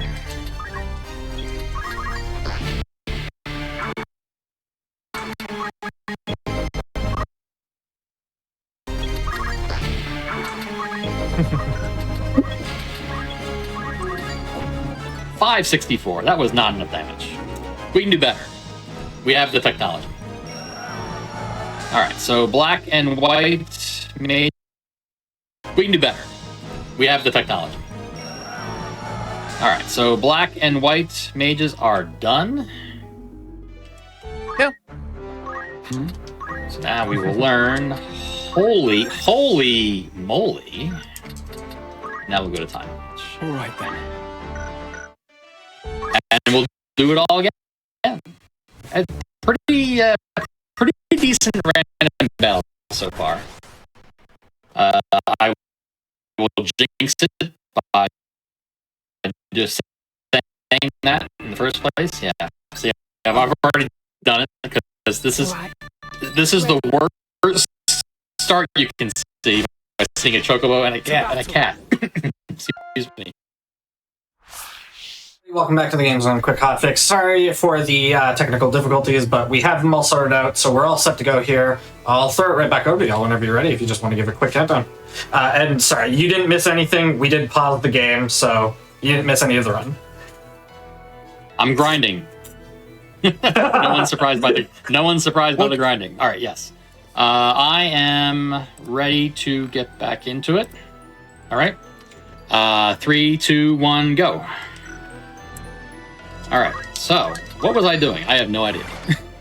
You're standing on this rock, Yeah. using abilities. Yeah. Standing on the rock. Yes. I killed that cat. I was right there. I was worried about. So it's all good. All right. Chocobos decided not to line up correctly. That's typical for them. 37. 36 is also.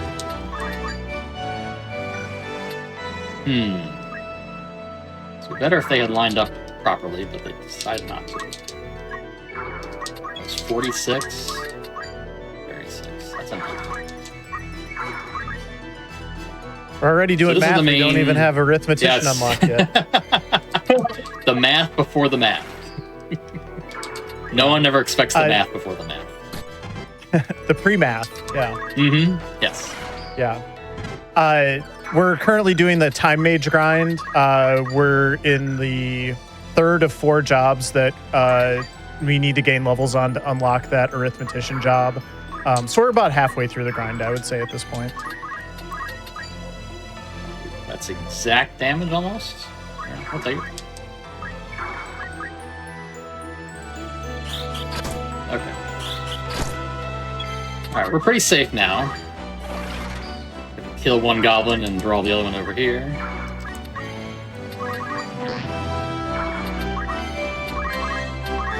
Save just enough MP.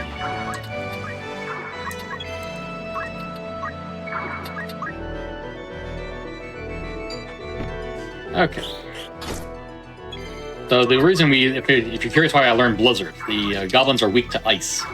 So that makes killing them fast much better. But I don't need Blizzara, because that's just overkill. So Thundara with the MP save is the way to go there. Alright, so yeah, we're on Time Mage now. Time Mage, I need 750 JP, and it's all for skills. I'm learning 3 skills out of Time Mage. So like, Goblin grabbed the crystal. In case you're wondering what crystals do, monster crystals just restore your health and your magic. Human crystals either restore your health and magic, or that you can learn abilities in classes you have unlocked, common with that enemy that crystallized. So it's a nice way to learn a whole bunch of skills right at the same time, but it's a bit hit or miss, because they just drop a treasure chest, then you lost your chance.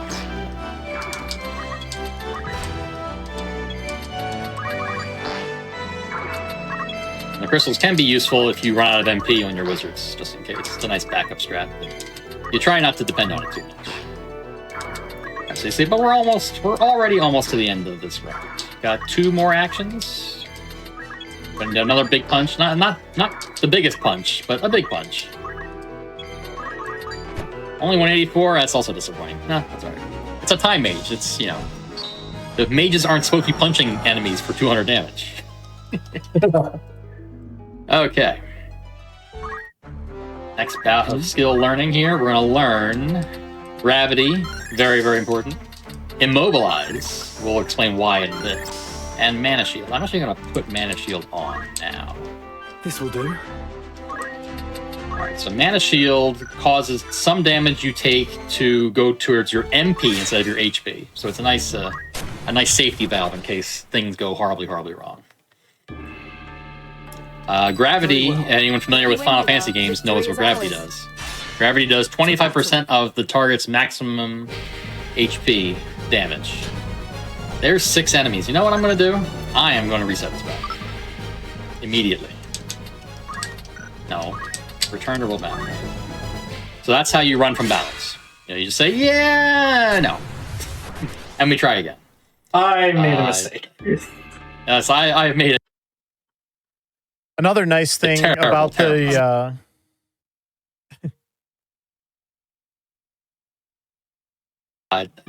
Yes, I've made a terrible mistake. I'm ready.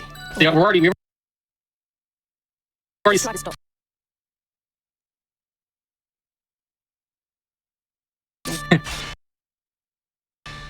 To battle.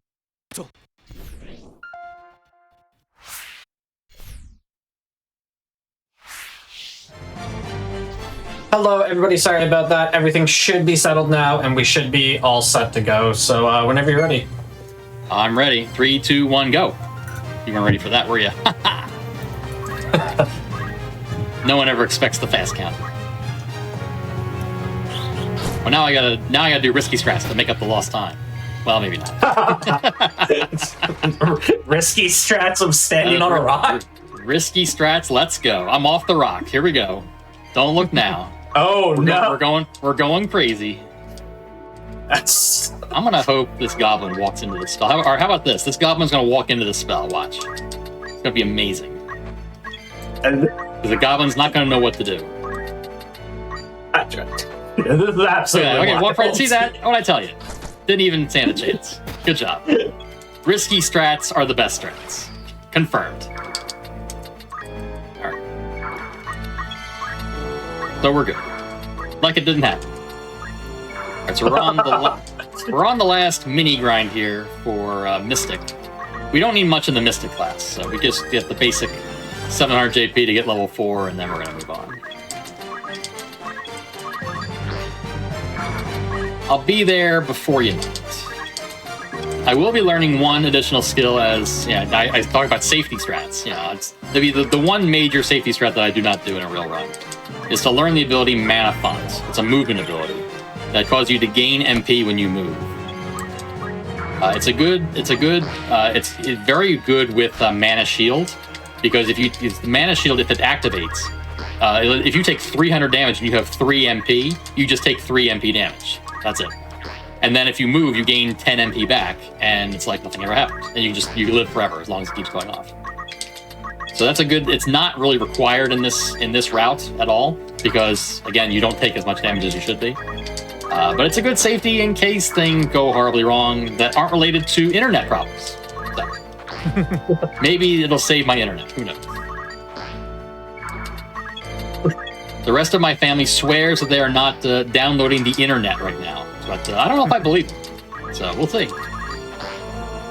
I'm watching my drop frames like a hawk to see if it goes off while I'm grinding. Surely I have better things to do while I'm using the same skill over and over again. Okay, we're done. Punch. No, punch. There we go. Okay. One more grind to go. Because now I have level 5 white, level 5 black, level 4 time, level 4 mystic. Unlocks the arithmetician class. Dun dun dun. Right. I just want to remind everybody. Too of the estimate, and Chess has done 2 story battles so far. Yes. All right. Actually, I'll put Mana Font. I already thought about it. Okay. But now we're going to change to arithmetician. So you can see on the stats here. You can see speed. Speed is 3. I don't know if you can see the cursor here. There's speed. Speed 3. 3 is terrible. 3 is the worst speed you can have in the game. You see, my wizards have 6. So this class is terrible. But we knew that already. But the skills are amazing. So that's how they nerfed this class, because of the, if you were normal speed, you would just dominate everything with this one class and nothing else. When you are, victory is ours. They forgot that you could put arithmetics on other classes that don't have 3 speed. So go figure that one out. We got 5 enemies, but 3 goblins, so that's not bad. We can go with this. The Chocobo has high faith. That is good to see. And we have a close goblin to set up the grind instantaneously.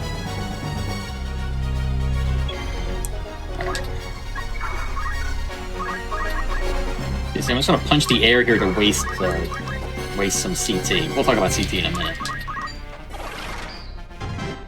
I'm just going to wait there for a second. So what I'm going to do here... I was kind of hoping they would group up more, but that's okay. They should both die, or you don't die.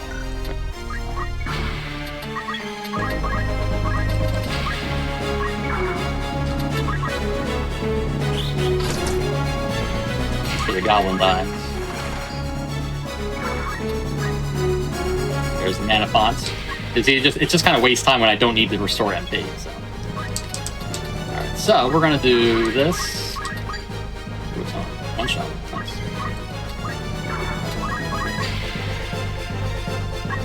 That was a mistake. Alright, I'm gonna show off the. That was a mistake. I should have done a regular spell. Well. Oops. Well, that's fine. We'll just do it. I could have used an autosave there. The game is autosaving liberally right now. But I accidentally, quote unquote, accidentally hit my own units. Oops. How did that happen? Well, the issue is I don't need them anymore. So they decide to charge straight into the enemy, cast spells, and accidentally hit themselves. Right, that's crystal. Thank you for the HP. Didn't need the HP back, just the MP. Now Faith is not quite good enough to kill herself with one spell. It's fine. Oops, she's grinding by hitting herself with spells. It's fine. to be a master black mage in a moment. Oh no. That was a mistake. I better save her. Oh no, wait, get the crystal. Oh well. Ramza, it's all up to you.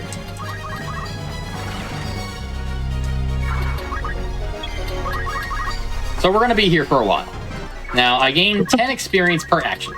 My goal here is to get to level 21 with 60 experience. The reason for that won't be clear until the end of chapter 2. So, you know, we could talk about, you know, things like growth rates and when units gain stat points and things like that. But, you know, effectively, what it boils down to is we want Ramza at level 23 to gain a speed point as a white mage for reasons. So it'll make sense in about 20 minutes, give or take. In addition to getting enough job points to master, or not master, but learn all of the calculator skills, which take, I think, 2,550 JP. So you see, I only have 860, so we're getting there. That number sounds familiar, so I want to say you're right, but I'm pretty sure I'm right because I think I have it written down in my notes, and I trust my notes. My notes are hardly ever, almost never wrong. I mean, this Word document is got to be 15 years old at least at this point, so it has it doesn't lie to me very often anymore. But it you know, I have a tendency to fat finger numbers sometimes. So I mean, everyone's done that.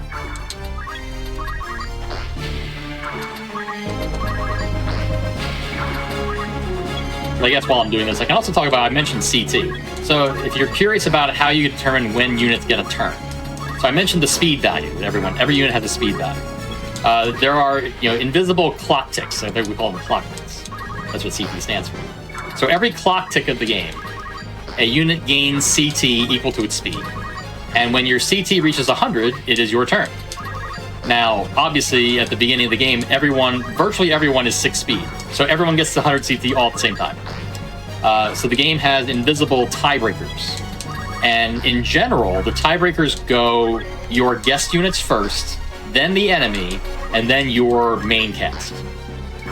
You might think, oh, that's bad. You mean you go last? That's not good. Actually, it is good. Because you want to see what the enemy does and then react to it. And that has to do with another thing called charge time, which could be another reason, or another thing what CT can stand for. When you cast a spell, you saw me casting Blizzard and Pandara through those battles. Spells have a charge time, because spells do not go off right away. So if you move first on a unit, if you both have 100 CT and you move and charge a spell on somebody, they can then redirect it onto you, and all of a sudden you hit yourself with your own spell. But if they go first, then they move, they have no CT, you move, you cast a spell, it goes off right away. So that is the nuts and bolts of the game in, you know, a very short lesson. And it's very crucial for these battles because that's why you saw me punching the air to waste CT, because I want to make sure that I go right after enemies. Because if you move and act, you lose 100 CT. If you move or act, you lose 80 CT. If you do neither, then you lose 60, and that can mess everything up if the enemy gets a bad turn at the wrong time. But I'm at 21 level 21, 60 experience, and we're gonna punch this goblin for 999 HP. Got him! Alright. And the grind is officially over. The crowd goes wild. I can tell. And it's time for math. Time for math. Okay, so first off, Yes. we are going to spend all of this JP and learn all of these skills. What they do, I will explain momentarily. Interesting. Change to Black Mage, equip Arithmetics, equip Magic Boost. Equipment, we don't need equipment, it's fine. So we're now, story battle time, after, you know, I don't even have a timer up, whatever it is. Now we are finally doing the third story battle. And Ramza is by himself. I have no other units in my party. Don't need him, it's fine. So before I do my first action here, I will explain what all these skills do. So, in Arithmetics, we have 4 parameters here, or variables they call. CT, level, experience, and elevation. I'm gonna pick CT. Then you pick a trigger value, which is prime number, 5, 4, or 3. I'm gonna pick 3. And I'm pick a spell. I like Thundaga. That's a good spell. Nice and fast, does a lot of damage. Look at that. It's targeting almost everyone on the battlefield. And yeah, they all died. Amazing, right? One enemy survived because one enemy, the cat is fast at high level. And now we're going to do CT Prime Holy. Oh, look, it hits the cat, and the cat's dead. I just cast Holy on it for 239 damage with no charge time and no MP cost. I mean, that is the power of arithmetics and or math skill in a nutshell. So, for all that grinding, the rest of Chapter 1 and Chapter 2 are going to go by very fast. And battles where I outspeed everything, I mean, literally the entire battlefield's going to die in one turn. Now, how I figured that out, this goes back to my very first segmented speedrun from 2006. This is how I figured out how this works. Because you might think, oh, why are you not hitting yourself? Don't you all have the same, similar speed? But no, you don't. How it works is, how CT3 is very, very powerful because of, effectively, rounding. Because if you are 7 speed, that means that you act on the 15th clock tick, which is divisible by 3. 15 is divisible by 3. So that means everyone that's 6 speed has 15 times 6 is 90 CT. But then you say, oh, well, Ramza's got, 7, he's got 105 CT. Yes, but that display at the bottom does not go above 100. It shows 100. So it thinks my CT is 100, even though it's actually 105. And it says, oh, you don't have CT divisible by 3, you don't get hit by the spell. But everyone else does, and everyone's done. That is the strat that we'll be using for pretty much the rest of the game. For any battle where you have to kill everyone, that will be the general strat. You get to a speed that, 1, outspeeds the enemy, and 2, lets you act on a clock tick that is divisible by 3. So it effectively comes out to 7, 9, or 12. Later on, I'm going to get to a higher level and a higher speed. With me. So here, let's get a Thunder Rod. That sounds good. Thunder Rod increases lightning damage. I just happen to have Thundaga in my arsenal. So now you see here, you get a random, and I just hit B, and it flees the battle. So we don't even, in the OG, we would save before green dots. So, because we don't want to fight random battles. Random battles would waste so much time because you can't get away from them. And we just don't even fight them. Like they're not even there. Again, huge time save over, not just besides skipping cutscenes. That's the second biggest time save, if I had to guess. Just not even concerned with random battles at all. All right, so here is our first quote-unquote assassination battle. Our goal is to kill Maluda as fast as possible. Now, what we did back in the day is we figured, okay, what's the best math skill or arithmetic to only target her and as few other enemies as possible? So we're going to do level prime Thundaga. Now, sadly, it hits 4 other units, but she unfortunately she doesn't. She goes to an odd height number. If you're on like a 3.5 height, you can't use height as a target. CT doesn't work because the CT would hit everyone else too, so that doesn't work. And what's the other? So level is what we use, and experience is a good backup. Experience within a level is not consistent from run to run.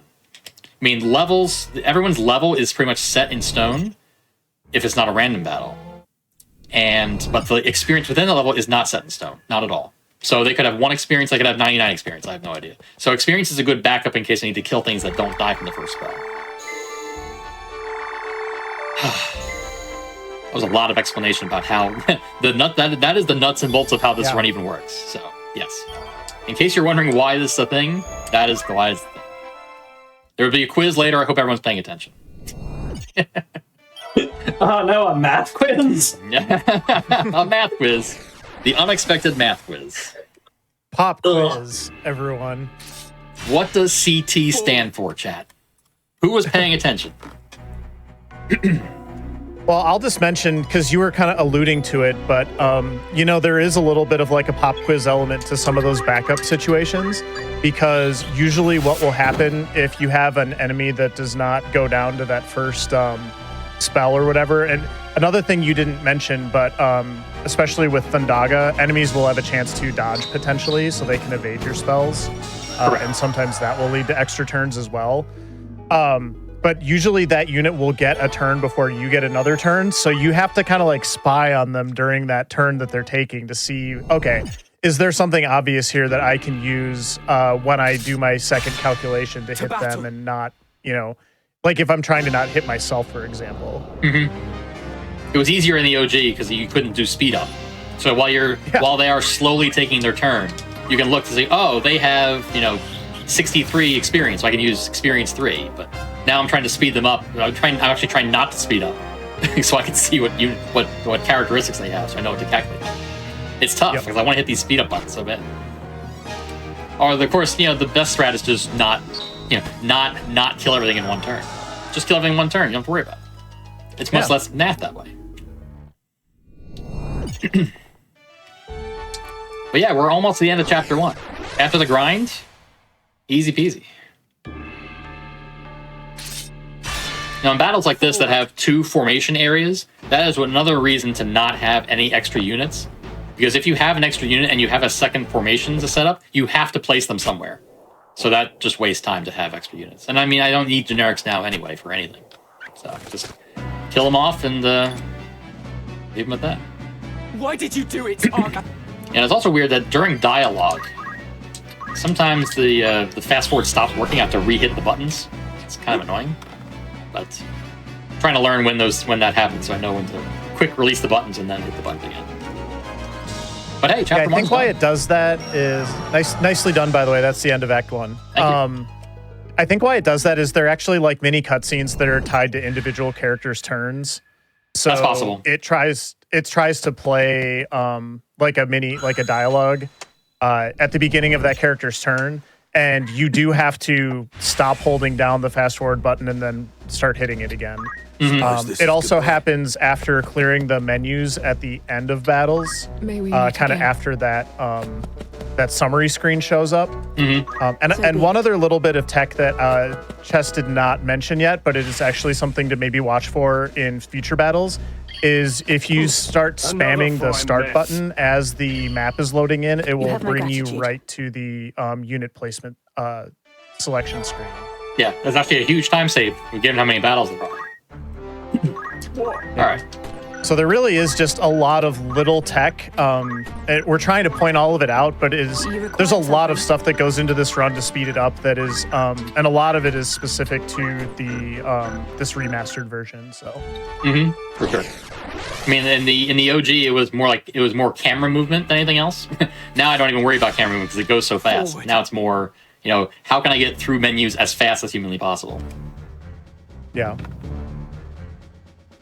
And my fingers aren't used to the buttons yet, even after playing it for 2.5 months. I still find myself hitting wrong buttons at wrong times. Because I'm just like, I want to hit this, but that's OG. That's not right. You can't do that.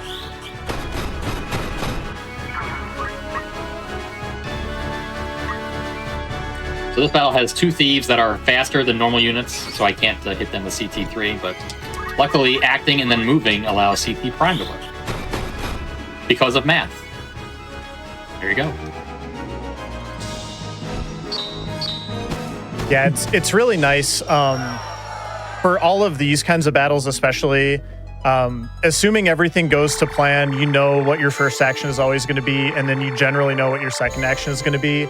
It's really when the evasion, like if you get an evasion that's sort of unexpected, then you have to kind of start improvising. So. Yep, that's when the real math comes into play. This battle, we have the option of saving or not saving Boko. Obviously, we're going to save Boko. I mean, obviously. It's surely not faster to not do that. Surely. Yeah. Oh, oops. I picked the wrong one. I'm sure I'll be fine. He can tank this. Oh, see, he just tanked the Thundara like it was nothing. I mean, come on. I should take Boko with me. I mean, he just, he's strong. Clearly an all-star. Oh, yes. True. I mean, he can heal himself, instantly. It's a great skill to have. All right. We'll let you make your choice here. Oh, sad chocobo noises. Oh. Feels bad, man. Anyway, next battle. Where we're going, we don't need any chocobos. Yeah. At the ready. Donation incentive to ride a chocobo in every single battle. $1 million. All right, so this battle is drastically different than the OG because, again, in Squire mode, the goal here is not to kill Ovelia. And luckily, with the damage reduction, she actually tanks Thundaga, which I did not do the first few runs of this game. And I was shocked to know that that was true. One night survived, unfortunately. What can you do? 2 nights survived. Yeah, that's... Yeah, jeez. That's kind of like an evasion. That's the other thing that can happen is you'll have a unit that'll sort of survive a spell that you don't always expect them to, so... Experience 3. I was not paying attention at all. She has experience 3, but I can't use that. Level Prime, experience 4. Experience 4 doesn't work. Light Prime? Yeah, fine. Experience Prime. Yeah, this is not good. I'm gonna do Height Prime, I guess. He's trying to thread the needle between taking out an enemy or two and not taking out Avilia is proving to be very tricky here. Hoping that knight doesn't go kill her. We need you to run away, Avilia. Thank you. Level Prime. Thank you, Agrius. Level Prime. She's gonna hit, but she'll survive. Yeah. Okay, there we go. Yeah, so she uses an ability called Aegis, which gives her Protect Shell, Haste, Re-raise, and something else that I can't think of right now. And yeah, because she has innate magic defense, so she just doesn't take much damage from anything after she has Aegis going on. Let us not regen? Regen. You said? Thank you. That's correct. Thank you, bro. Yeah. I could not remember. That's the main question. What are the 5 statuses that Aegis gives you? I always forget one. And I think one of the battle mechanics guides says it gives Reflect, and Reflect is wrong. It does not give Reflect. That would be pretty OP too if it gave you Reflect. That would be like, I mean, it's already pretty strong. That would make it like super broken. Oh, that'd be amazing. Yes. All right. So. Yes. Is there something you require? I require your equipment. Thank you, Amelia. I appreciate you. I like it when she asks that. That's something you require. Can I have your hat and robe, please? A little not quite PG-13 for the stream, but yeah, I'm trying to keep everything real here. You know, I should have given her a different robe. Oh well, too late now. We're moving on. And don't worry about that. No, don't worry about that, chat. It's fine. So here we got Mustadio. Mustadio has a gun. Gun has great range. But we gotta save him. Not really. I have to not to save him. You saw their cloak evasion, so somebody dodged. Let's see. She's got level Prime, experience 4. Level Prime? Level Prime moves. And generally when I see evasion, I use Holy. One of the nice quirks about Holy is that you cannot dodge it. So it works good on those high magic evasion enemies. I mean, the main drawback in the OG is that the animation's very long. But that's not a thing here because we have double fast forward. So it's okay. Lead the way. Lead the way? All right, lead the way. It's still longer than Thundaga, so, yeah, you know. It is. It is the longest spell. Yeah. Sorry, I'm getting distracted by my own thoughts. Yeah, I remember back in the day when it was like saving a holy, like one holy was a huge deal. Oh, so much so, yes. Where can I use flare instead of holy? That was the thing. That knight survived? Really? Bad comp, 47 faith. That's why he survived. Alright. That's fair. I saw experience 5. Took a risk there, but yeah, whatever. Risky strats, let's go.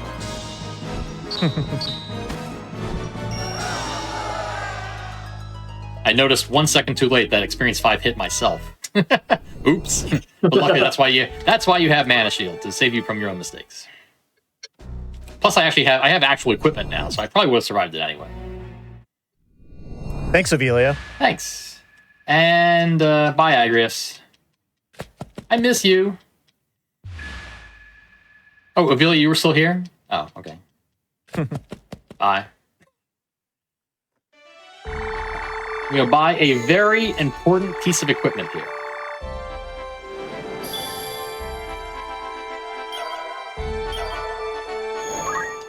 Looking for autumn, but good choice. We're going to buy rubber boots. This is utmost. May I don't? I had automatically equipped Power Gauntlet, which does literally nothing for me because +1 attack. I never punch anyone, so it's fine. But what the rubber shoes do, To battle. I'm gonna see if a certain enemy shows up. I can show it off here. Yeah, we did. All right, we have a Uribo in the back, or a what do they? Oh, it's called just a pig. You know, pigs are very fast for some reason in this game. I have no idea why.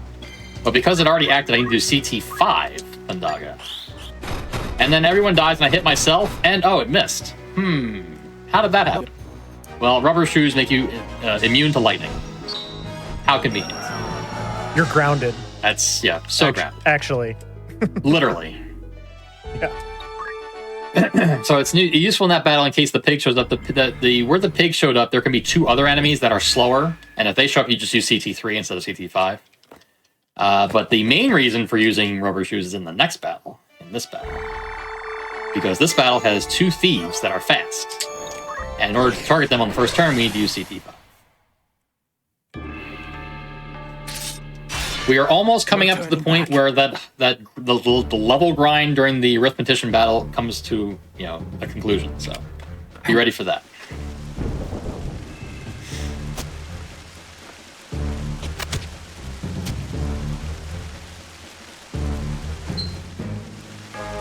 I'm also assuming that everyone knows the story of this game, so we don't need to go into the story at all.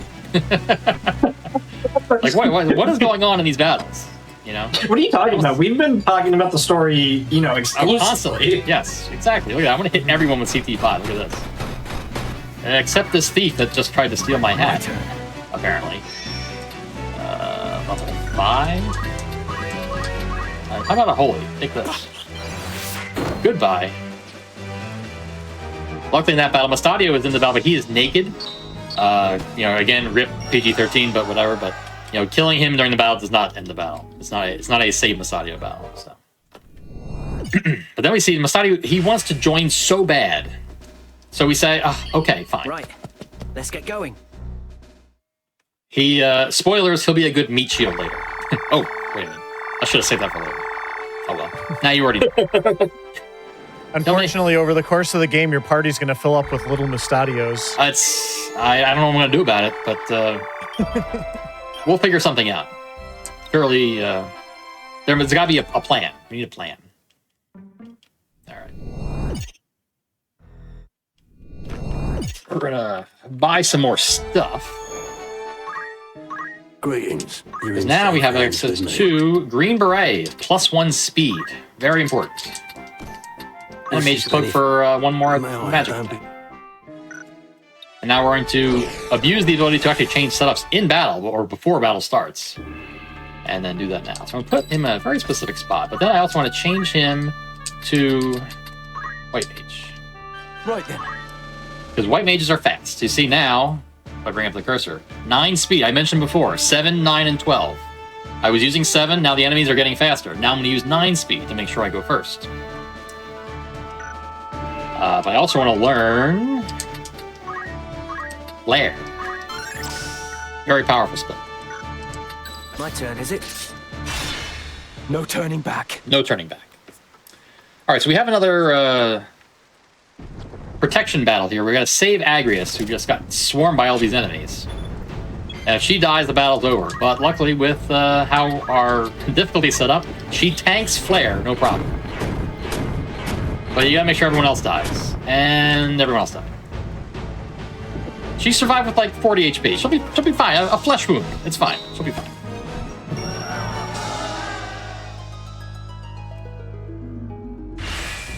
But unfortunately, I had hoped we might fight together. I had hoped to.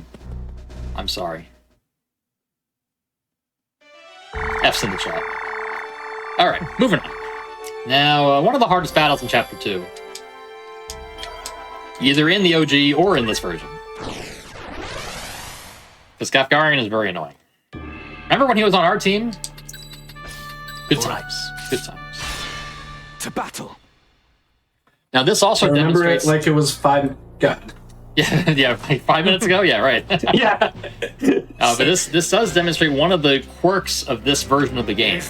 Because I have 9 speed and Gefgarian has 8 speed, but Gefgarian went first. There are a few battles in this game where a certain unit is guaranteed to go first no matter what the stats are.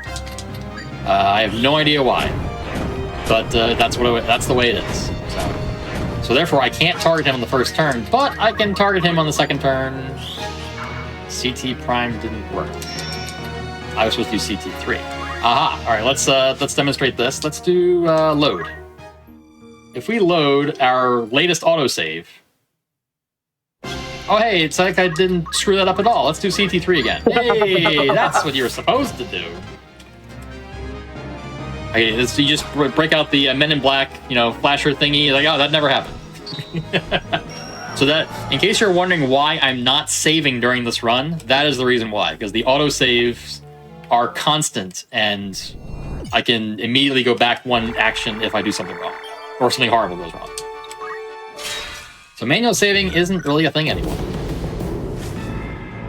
So that's probably, if I had to guess, the third biggest time save is just straight up not saving everywhere, where you might otherwise do something. All right, so we have this shows actually those 2 formations. I have to put Mustadio here, even though he's not going to do anything besides die to flare. But yeah, he probably deserved it, so it's okay. We have Gefgarian's last battle. Spoilers. Because he's already dead. Bye. And no, you can't absorb his crystal to learn Dark Knight. No, you can't do that, chat. Not ever. That's not a thing. I don't want to hear it. Speaking of 20-year-old fallacies, I'm sure people still believe that. Like, oh, get his crystal, get Dark Knight. No. You can get Dark Knight in the PSP version. Maybe soon via a patch in this version. I don't know. But as of right now, you cannot do that. It's a pretty broken class in the PSP version. Not gonna lie. My turn, is it? All right. Yes, it is. It is Mustadio's turn again to distract the enemy. So Mustadio, you do that. So we have our first Zodiac Beast. Zodiac Beasts have a lot of health. I have no way of killing him in one turn. If I had best compatibility, I could probably kill him in one turn, but I can't. Besides, I don't. So his first turn is always going to be Nightmare on Mustadio, because he perceives Mustadio as the biggest threat. I don't know why. He has no equipment. He has no skills learned. I don't understand. So. But we're going to calculate height 5 flare, and we're going to we're going to skip some dialogue, and we're going to skip some more dialogue because he just keeps talking, and yeah, blah blah blah. Here I go. Yeah, here you go. Good job waiting in place. And then we're going to do height 5. I went the wrong way. Flare again, and he's dead. And that's chapter 2. How about that? In a proper chapter 2, that probably would have taken about 10 minutes overall for the entire chapter, which is pretty crazy until you get to chapter 3, which is also about 10 minutes long. All right. Yeah, this is where the break would have been had my internet decided to do other things. But I'm seeing my dropped frames number has not moved in the last 15 minutes, so I guess we're just going to keep on going. What do you think? Yeah. All right. Yeah, just run it. No time to waste. We do have time for shopping. Shopping is never a waste. No, never. We're gonna get a mage staff for another magic attack, and we're gonna do mage power gloves for another magic attack. This is what you want. We're just buffing magic attack like it's going out of style. Okay, so we have yet another protection battle here, where the enemy, or this here's where a slight difference here. I'm gonna use holy instead of flare. The 2 chemists on the side there are guaranteed to have bad compatibility to Ramza. So flare might actually not kill them. So we're going to use holy instead. And it's protect Orin, but he is 9 speed also, so he goes first, and therefore dodges CP3. Holy. I have best compatibility with him. So holy on him would kill him, probably do 999 if I had to guess. It would do a lot of damage. Maybe not 999, but a lot of damage. Luckily, he went first. He escaped the attack. Okay. So now we're going to, as Blaze mentioned before, now we're going to use Holy specifically to dodge enemy magic evasion. Because Zalmor here would probably die to almost anything. Well, probably, he's got a white robe, so he won't die to Thundaga. He'll die to Flare or Holy, but he has an Elf Mantle, which gives 25% magic evasion. I'm not willing to take that chance, so we're going to calculate Holy instead. And unfortunately, Also, it's our best calculation also hits Ramza, but yeah, what are you going to do? I was just gonna say it's also funny because it's like it's much more fitting to use Holy on a priest. For whatever Absolutely, reason, so. I agree. Oh look, Mana Shield saved me again. Now if Mana Shield doesn't go off there, it's fine because Alma's alive, my sister. So she wins the battle if Mana Shield doesn't go off. So it's fine. Yeah, she wins. She's level 3 and has only healing skills, but yeah, it's fine. I'm sure she has great stats, by the way. She has the best magic stat in the entire game, I think. But sadly, she joins the party and then immediately leaves because she can. Because again, she has no offensive attacks, and she literally has a healing stat. She literally can't do damage to anything without having somebody break her weapon. So yeah, hard for her to do anything really. But she's a support. It's a good support card. She's got 87 faith. Amazing faith stat. All right, time for the Orbone Monastery triple battle.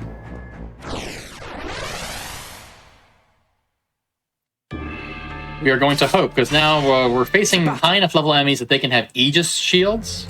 Aegis shields have 50% magic evasion, which is not good if you're using Flare. But we're going to use Flare anyway, because we can. And well, Cloak evasion, so that wasn't shield evasion. Level 4, experience 4. Holy. Goodbye. Okay. I am pretty high leveled. I have taken a lot of extra actions. I took 2 extra actions just at the falls. So my level is a little bit higher than expected, but it kind of all evens out at the end anyway. So it's not that big a deal.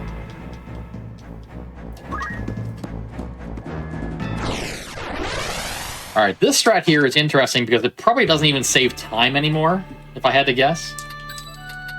But I'm going to change my equipment slightly to put a beret on, which in the OG, that's female only. Female only equips don't exist anymore. Anyone can equip anything. Well, within other limits, but female specific equipment does not exist anymore. But what this does is it lets Islude go first, and he moves to a height 9 panel. And that means that height 3 Flare hits only him. With any other calculation, I'll probably have to hit at least 5 other enemies, and in the OG, it wastes a lot of time. In this version, it probably doesn't save that much time because of the speed up. But it's fun. Gotta go fast.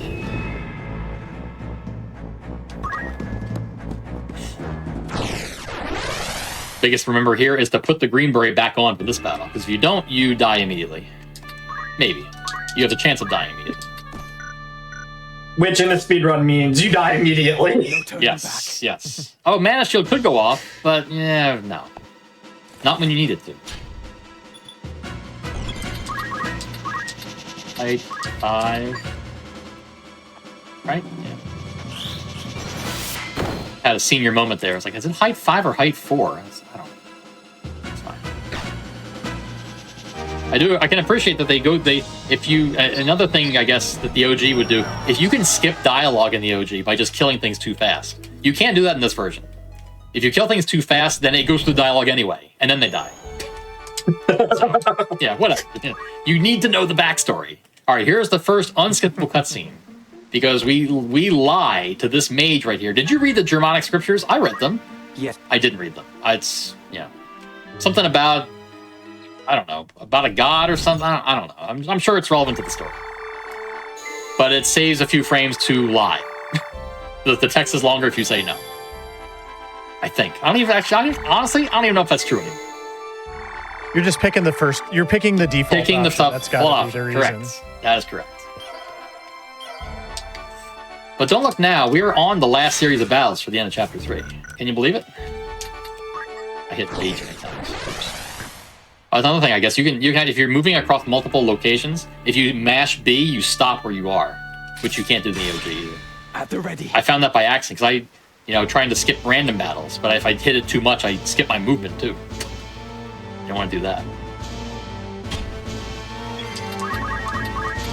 Does the front squire die? He does. Front squire had the elf mantle, but it didn't work, so he's dead.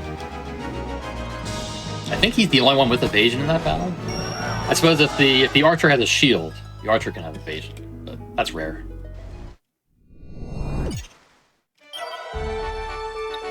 Ah, yes, the dreaded Yardo ninja battle. I'm sure this battle is going to be so difficult. No turning back. I mean, ninjas are so powerful. They're so fast. They hit you twice. I mean, surely I can't win this battle in one turn. There's no way. I mean, they're all going to go first. I got to protect Rafa. She's going to die. She's taking damage. Oh my goodness, she took a lot of damage. I better save her fast. No, the right skills. Malak dodged. Oh god. All right, I didn't quite win in one turn, but yeah, all the ninja did. Like 3. So Malak decided to randomly have a mantle and decided to dodge my spell. That may be the first time it's ever happened in a run. That's never happened before. Hashtag that's never happened. Had to get one in there, you know? Now the run is valid. Alright. Amazingly... Oh, hi, Rafa. How's it going? Amazingly, it is shopping time again. Can you believe it? More shopping? This run is all shopping. Right. We're going to change the black mage again. Feels good. Looking for all in particular. So let's buy a chameleon robe. Are you happy? Thank you for reasons. A Japamala for reasons. You're in safe hands with me.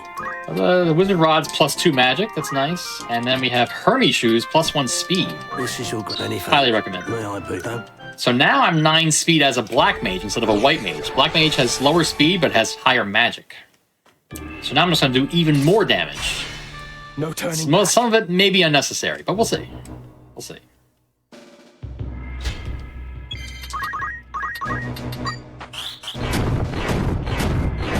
Ooh, another cloak evasion. Increase the counter by 1 more. Level 3 experience prime. See ya. Now, if you use Holy, the ghosts are weak to Holy, so you can easily do 999 to them if they have high faith. We are guaranteed at least one 999 on a boss that is not one of the main bosses, but that'll be later. All right, the final battle. We're almost done chapter 3. This run is going by so fast, crazy, absolutely amazing.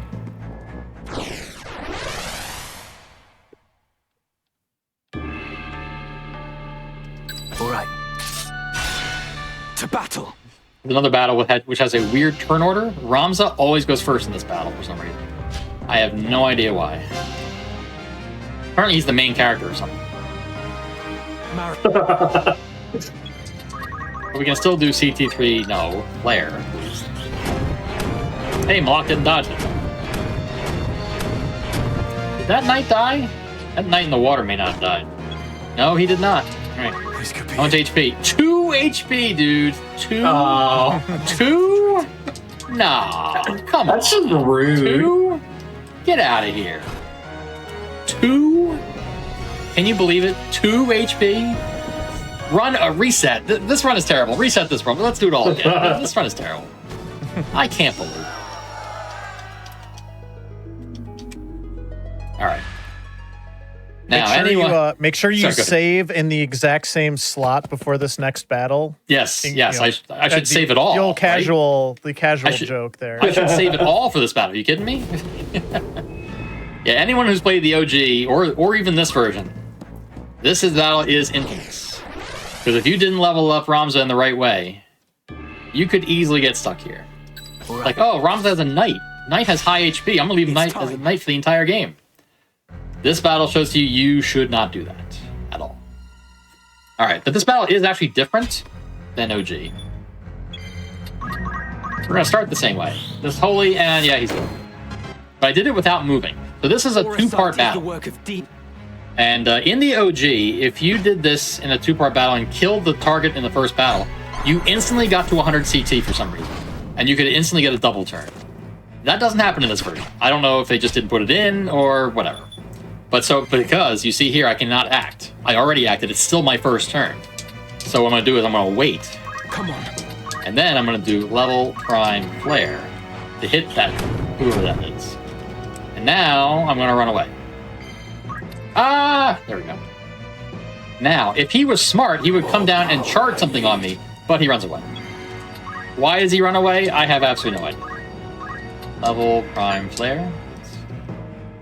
I mean, I have a hunch that...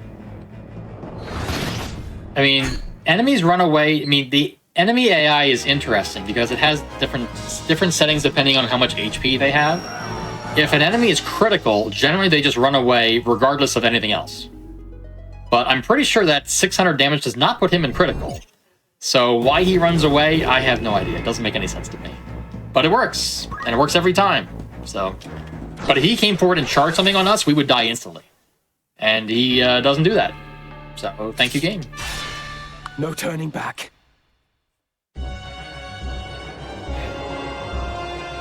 This battle introduces us to misleading battle objectives.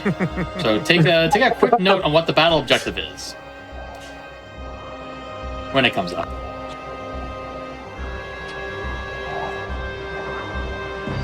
So it says protect Rafa. Now that's going to be hard because Elmdor here always goes first, and he always does Miramasa on her.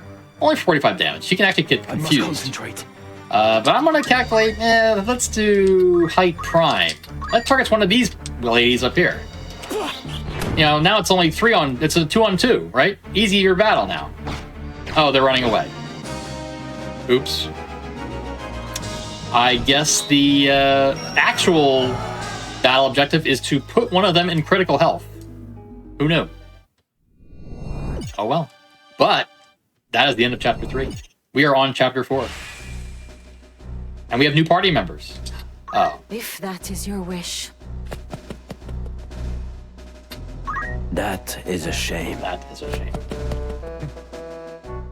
I just have to react to chat for a second. That noble getting yeeted off the roof will never get... it's... Never not be entertaining to me. Yeah. It is fantastic. And I do miss the text. The text doesn't say, yeah, anymore. That's what it said in the OG. He doesn't do, yeah, as he gets yeeted off the roof. But not anymore. Truly the worst part of the version. Oh, yeah. Oh, yeah. Absolutely. But we are on chapter 4 now. Now, in this version, what chapter 4 means is suddenly every enemy has additional health. On all difficulties. Not just on the hardest difficulty, on this difficulty also. I guess they get tired of chapter 4 being too easy? Chapter 4 is not even easy without that, but they decided to make it hard. Forward. I want to quick demonstrate that before I instantly calculate and kill everyone. Real fast. So if I take a look here. So this knight has 438 health. If you go in the OG, he's probably got 330, 320-ish, possibly. I mean, he's got decent equipment, but if he took all his equipment off, he would not have basic health. He would have more. So we're going to use Holy for the majority of this chapter because of that health, and that applies to every enemy too. Not just heavy tanky units. Every unit has additional health. And the knight survived with 69 health. Nice. Had to get that in there too. Now it's really a Valor run. But High Prime, that's it. Okay. But the chapter 4 has so many assassination battles that a lot of battles the enemies just kind of stand around doing nothing. Because there's a lot of quote-unquote boss-type battles. Such as this one. We're introduced to Meliadul. I won't disappoint. She has the annoying ability to destroy your equipment. Forward. So we better kill her fast before she destroys all my good stuff. This ninja's fast, too. We'll do level 5 Holy. That sounds good. And she's dead. But we gotta talk first. I mean, in all honesty, a lot of this dialogue you wouldn't even see in the OG because you gotta let the battle go on so long. And if you let the battle go on long, you're gonna lose all your equipment. So why would you ever do that? Yeah. Yeah, I mean, there's a couple like spelling mistakes in that battle too, and you're likely to never ever see them because you have to make the battle go on so long before you even see them. I think is that the battle with the M save? You know, save the kingdom, but it's M save. I think that's that battle. Yes. But you have to Yeah, go it's that so battle. long to see turn, that. is it? You'll just never see it, generally. It's time. All right, another chance for a pig? No, no pig this time. Just chocobos. Which means CP3 Thundaga. Goodbye. The Reds can live if they have low health and low faith and bad comp, but that doesn't happen often. Thundaga, nice and fast, battle over. All right, so now we're at a church, and we got this guy again. Two people we haven't seen in a while in this battle. We got our friend Delita, whom we talked to in the church, and this guy Zalmor on top of the thing here. I mean, what are we gonna do? I'm gonna do level 5 holy for about 600 damage. Oh, look, exactly 600 damage. Imagine that. Come on, Hyrule. Yeah. Every time. Consistency. I like consistency. He is not weak to holy. He just has very high faith. Alright.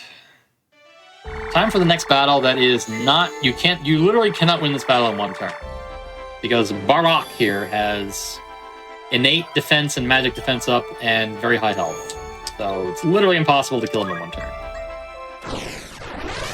I am curious now because there's a very small chance I lose this battle instantly, which we'll be using the autosave for if necessary. So we're going to just hope that doesn't happen. We're going to put on the Japamala. Japamala increases elemental damage. We're going to need this for Holy. And then Mustadia, we're going to give him an Angel Ring. All right. Angel Ring gives you re-raise. So he's going to revert to his, hey, look, this naked guy, you know, he has low health. Kill him. Yeah, so we're going to hope that happens. Yeah, that was actually a question in the chat just a second ago. Why did we keep Mustadio? And it's for a couple battles like this where you want him to sort of tank the attention of the enemies. Correct. Oh, look, he died to poison damage. Okay, so there's a small chance I lose here if I get don't acted. All right, now he shot me. Okay, so that's fine. I had one run where he used immobilize, or he used disable on me, and I'm like, what the heck? That's not supposed to happen. But apparently it's just very rare for that to happen. Level 5, yeah. And he's dead. Goodbye. All right. But in the OG, he's the lower health in the OG, you can kill him in one hole. But in this version, he has so much health that you can't do it without 2 spells. But that's okay, because we got just enough time for 2 spells. All right, Fort Betzelot. Another classic battle series here. We're going to go North Wall. North Wall has 1 fewer enemy. That is why we go to North Wall. Also doesn't have ninjas. You don't want. If you can avoid ninjas, you definitely should avoid ninjas.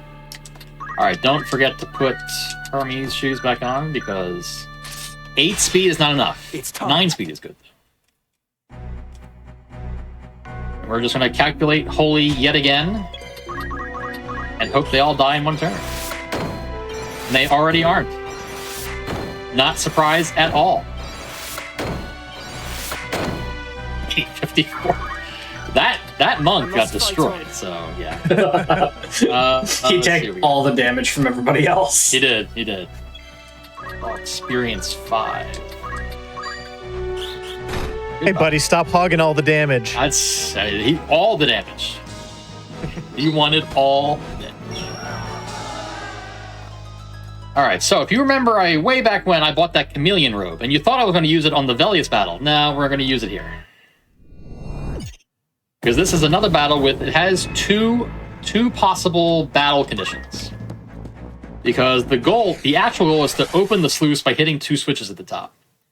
Which in the original game you had to do. That was the only way to win the battle. But there is an alternate condition here, where you can just kill everything instead. All right. So we're going to do that. To battle. Chameleon Robe gives you immunity to Holy, which is good if you're calculating Holy on everything. So, watch out for that. We're going to see a lot of Holies in this battle. I will give a quick shout out to the no math run of this game, which has an extremely cool strat where you do actually hit the 2 gates to open the sluice. Nice. Someday I will learn that strat. But you see, now the problem is that I lost 2 magic attack. Actually, effectively, I lost 3 with lacking the wizard robe. That's why virtually no one died. But luckily, just waiting in place, now I can do CT 5. Oh look, I can calculate holy on everything again. They ain't surviving the second one. Holy's fall, everyone dies. Oh look, I healed myself. See, not only am I immune to holy, I absorb holy. Wait a minute, who lived? Excuse me? For this earth. What? I will. How did you live? I am so confused. Level prime holy? You know what? I think he waited in place or something that causes CT to be different. Or no, he had potion. You know what? I think he had potion. He had 0 CT, possibly. That's too funny. I didn't even think that was a possibility. The more you know. Oh, wait. Okay, sorry. Second unskippable cutscene. You have to watch this cutscene. I was trying to skip it, and you can. Now I can skip. You have to know the water. We don't want any more party members, right? Oh, this guy? All right, we'll bring him on. I pledge myself. He's all right. He's pledging himself to us. All right, that's cool. I hear he's got a nice sword that we want to borrow. But you also saw at the very start of Chapter 4 that Ramza unlocked Gallant Knight, which is now what his Squire class is called. Very gallant. And being gallant, he can now do some interesting things. So I think we should give it a try. Right then. Let's give it a try. Let's, I can equip an Excalibur. I can take it directly from Orlando. How about that? Amazing. All right, go back to that, and we can do that. Wizard Robe, and then we can move on. We just stole that guy's sword. Okay, here, very important cutscene, the third unskippable cutscene. If anyone remembers this. Oh, who's that? A flower, sir? It's only She looks familiar. Does she remind you of anyone? A flower? Yes, a Maybe. flower. Of course I... Well then, Should we spare a gill for the flower? What do you think? They're quite... They're quite pretty. Nah. You don't think so? Nah. No? But we're gonna lose side stories. I want the side stories. Okay. I'm afraid I've no need of flowers. I see. Good day to you then. We made her feel I actually bad did now. not know that it popped. Was I I wrong did. to say I actually no? did not know that it popped up a Yeah. box because I've always given her a flower, or I've always bought a flower. Hey. Yeah. That's funny. Hey, idiot, don't do this. It's a bad idea. Takers were good choices. Oh, by the way, all those cool extra characters you can unlock, you better buy that dang flower. Otherwise, you might not be able to do that. All right. You know, I haven't actually tested to see if you get rid of Mustadio, if that's still... Because if you get rid of Mustadio, you also can't do all the extra stuff. This is your gratitude. I assume. I mean, I haven't tried it, so maybe you can. I don't know. But, yeah. Good. I don't think you could in the original. I don't know, obviously, about this one, but... Yeah, I'm pretty sure in the original you had to keep in the original, Mustadio. for sure you couldn't do it. For sure. In this version, I mean, maybe in this version he just shows up in the cutscene even if he's not in your party. I haven't actually tried that. It would not surprise me, really. Okay, so, new strats. Now I have 8 speed. I'm back to 8 speed. You can see it here. There it is.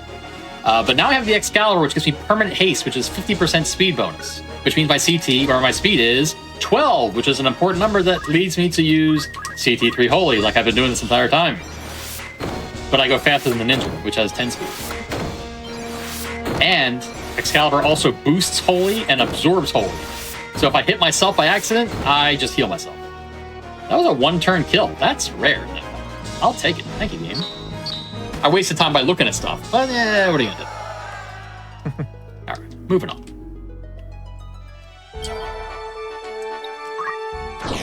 We're gonna hope for some 999s here because we got 2 ghosts in this battle, and we're gonna use Holy.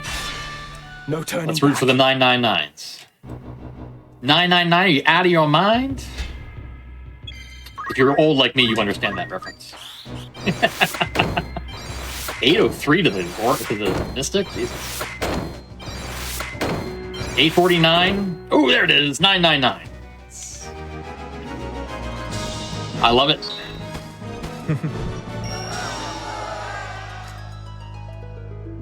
Oops. Okay. There. I'm pausing for no reason. There we go. Just trying to wait for the cutscene. Sometimes you gotta wait a beat for the cutscene to start. If you hit start too soon, it just pauses the game for no reason.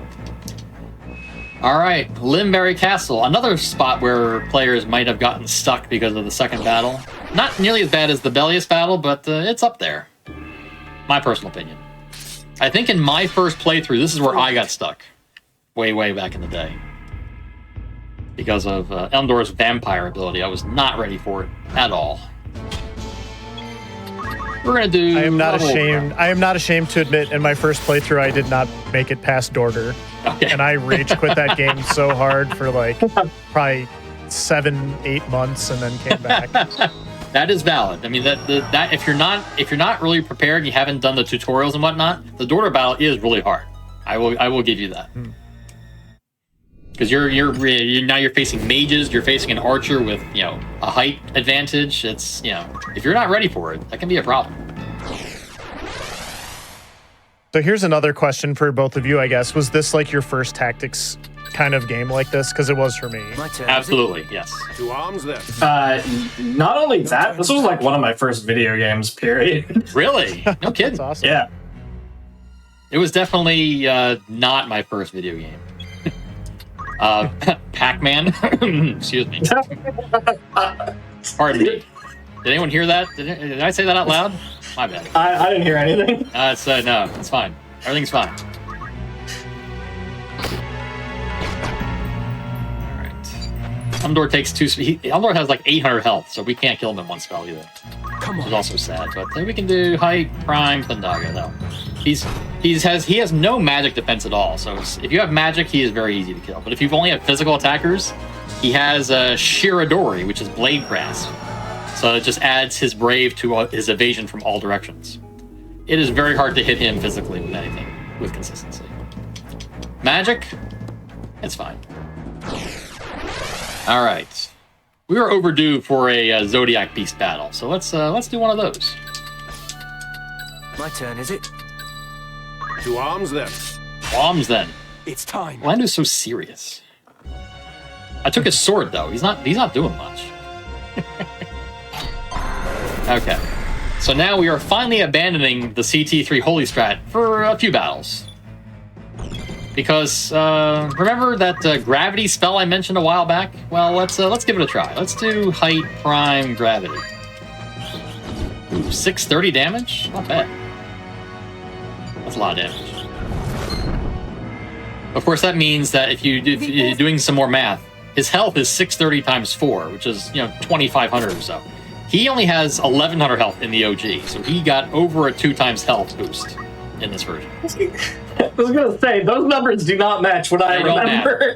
Those numbers do not math at all, for sure. Aren't you off the clock for mathing? I'm still mathing. My wife is yelling at me for mathing. I'm still mathing. We're still. I'm almost done. I promise. Hey, we're mathing here. We're mathing here. Come on, we're mathing here. Height, gravity. We're still hitting with gravity over and over and over again. One of these times is going to die.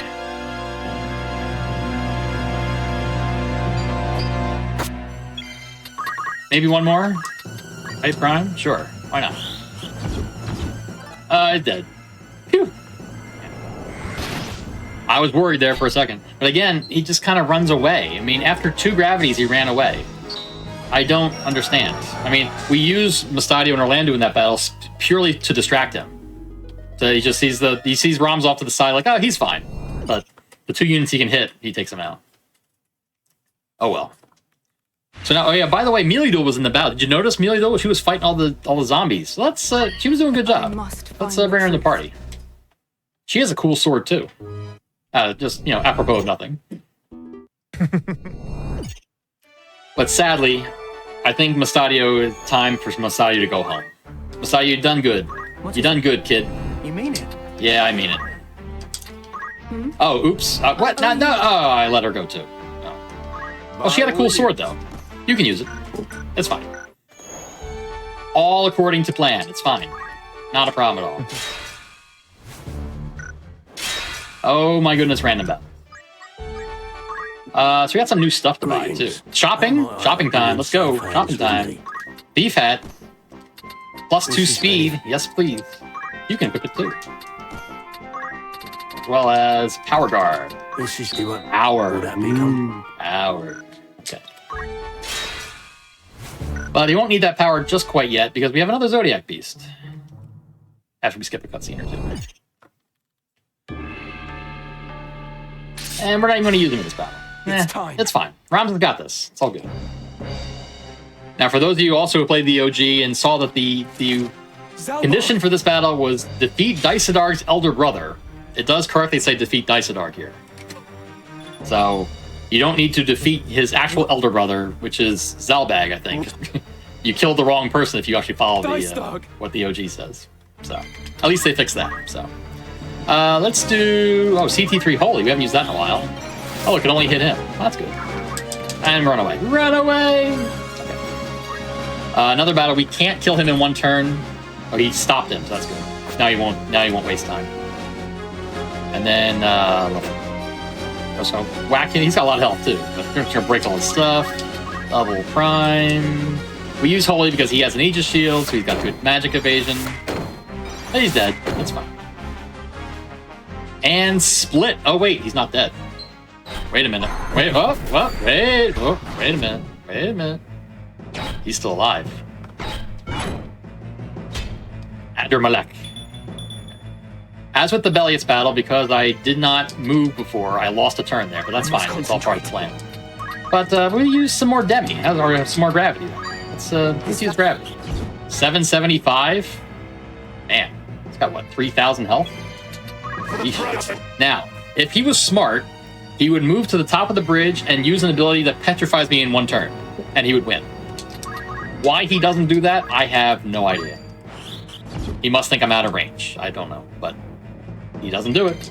He just runs away, and then we do a few gravities, and we'll do prime gravity, and he's dead. Now, funny enough, if you miss a gravity, which I don't think is even possible, I think it's 100% to hit, on his next turn, he will petrify you. So you literally have exactly 4 turns, and that's all you need to kill. Thank goodness. Alright. We are moving on. We're getting close to the end of the game, folks. We are so close. We only got about, 9 battles left? Here, we quickly skip this cutscene, otherwise you hear... We hear somebody die. A horrible, horrible death. But you quick skip the cutscene, you don't hear it. It's a horrible sound. You don't want to hear it. I've accidentally heard it a few times during runs. I'm like, ugh, that didn't sound good. Okay. Don't forget the flash of the lambent hat. Need lambent hat for the correct speed. Ready and willing. Ready and willing. He can actually do stuff now. So he might be acting in this battle. We'll see. Alright, now this priest has a very small chance to kill me. Even though we're doing CT3 Holy. He lived. If he has damage split, he's gonna kill me. Which has happened. It happened in a run with me about a week ago. Or he doesn't have it. Okay. He did live though. So be it. So okay, perfect. Thank you. Alright, what do you have? Not much. That's fine. And they're good. Wow, we got a crit. Nice crit. Ooh, he's alive too. 8-3. 8-3. Enemies have so much health in this version. It's crazy. Why did you not kill the person who was critical? Whatever. I don't understand this AI at all. It's terrible. There's a critical enemy right there and just whacks me in the side of the head with an axe. And it did what, 6 damage? I don't know. Well, at least they're finally learning who the actual threat is. That's true. I mean, you're not wrong. You are not wrong. They are learning. There's only 8 battles left, but you know. Finally. Better late than never, I always say. Yeah. It's a battle. Alright, so now we have 3 bosses all at the same time. This is going to be an epic battle, everyone. I hope you're ready for this. This is going to be crazy. 2 powerful sword skillers and a sorcerer. I only have to beat that guy. I don't feel like killing that guy. Let's kill the guy up front. He's the actual threat. Just saying. Wow, he tanked that holy though. All right, you go get him.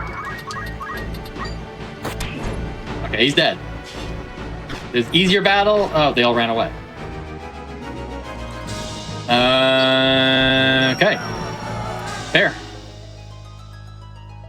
I guess that was another one of those misleading battle objectives. Okay, whatever you say, game. Alright, well, this battle was the bane of the OG speedrun. Because if you're curious, going all the way back to the game when I picked my birthday, I picked January 1st, so that was the default, which is Capricorn. Capricorn is an excellent sign to use because it gives you good compatibility to a lot of the boss enemies. Except for this one, which in the OG gives you worst compatibility. But because there is no worst compatibility, there's only best compatibility. Which means we're going to do 999. Goodbye. And I mean, if that was actually worst compatibility, I mean, I don't even know if I could win the battle, to be honest, because he has move HP up. He's got 800 health. It's absolutely insane stats. But he's got high faith and good and best comp. So yeah, I'm a little mad how different that is. Yeah, that might make people sad because the demons are really strong too if you're high leveled because they level with you. That's an awful battle if the demons are like level 50. But yeah, they didn't even get a turn. I think that fight in OG has like 4 or 5 backups. Yeah. Oh yeah. Oh for sure. Okay. Had a quick check. Forward. Yeah. No. That battle is insane. The options for if Orlando's a certain level, if Meliadul who you still have a certain level, it's a thing. If the attacks don't kill, you have to do this. Mm-hmm. Yeah, for sure. Yeah, so I have gotten a 1-turn kill in this battle exactly 1 time because these enemies have huge health pools. But yeah, it's even worse if the monks have HP restore or whatever it's called now. That if they go to critical, they automatically regenerate all their health and they become unkillable almost. So you have to use Thundaga to get them a little weaker and hope it hits because they all have mantles, and then use Holy and hope they die. It's not fun. That's an easy way to lose 2 minutes even when you're speeding through battles.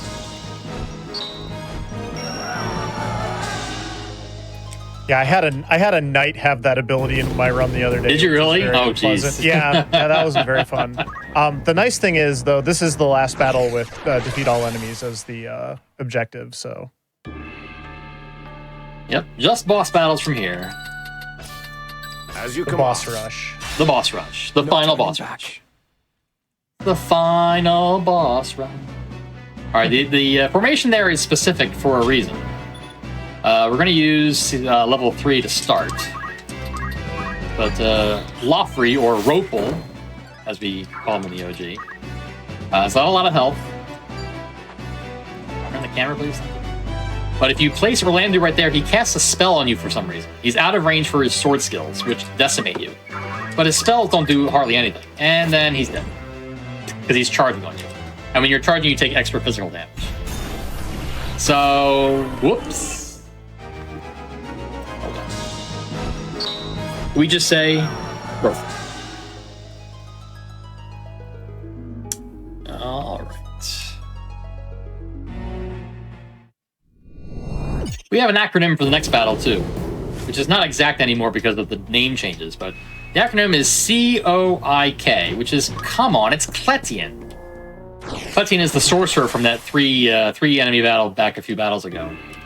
And he has a very wonderful habit of charging really long spells on you, and you kill him mid-charge.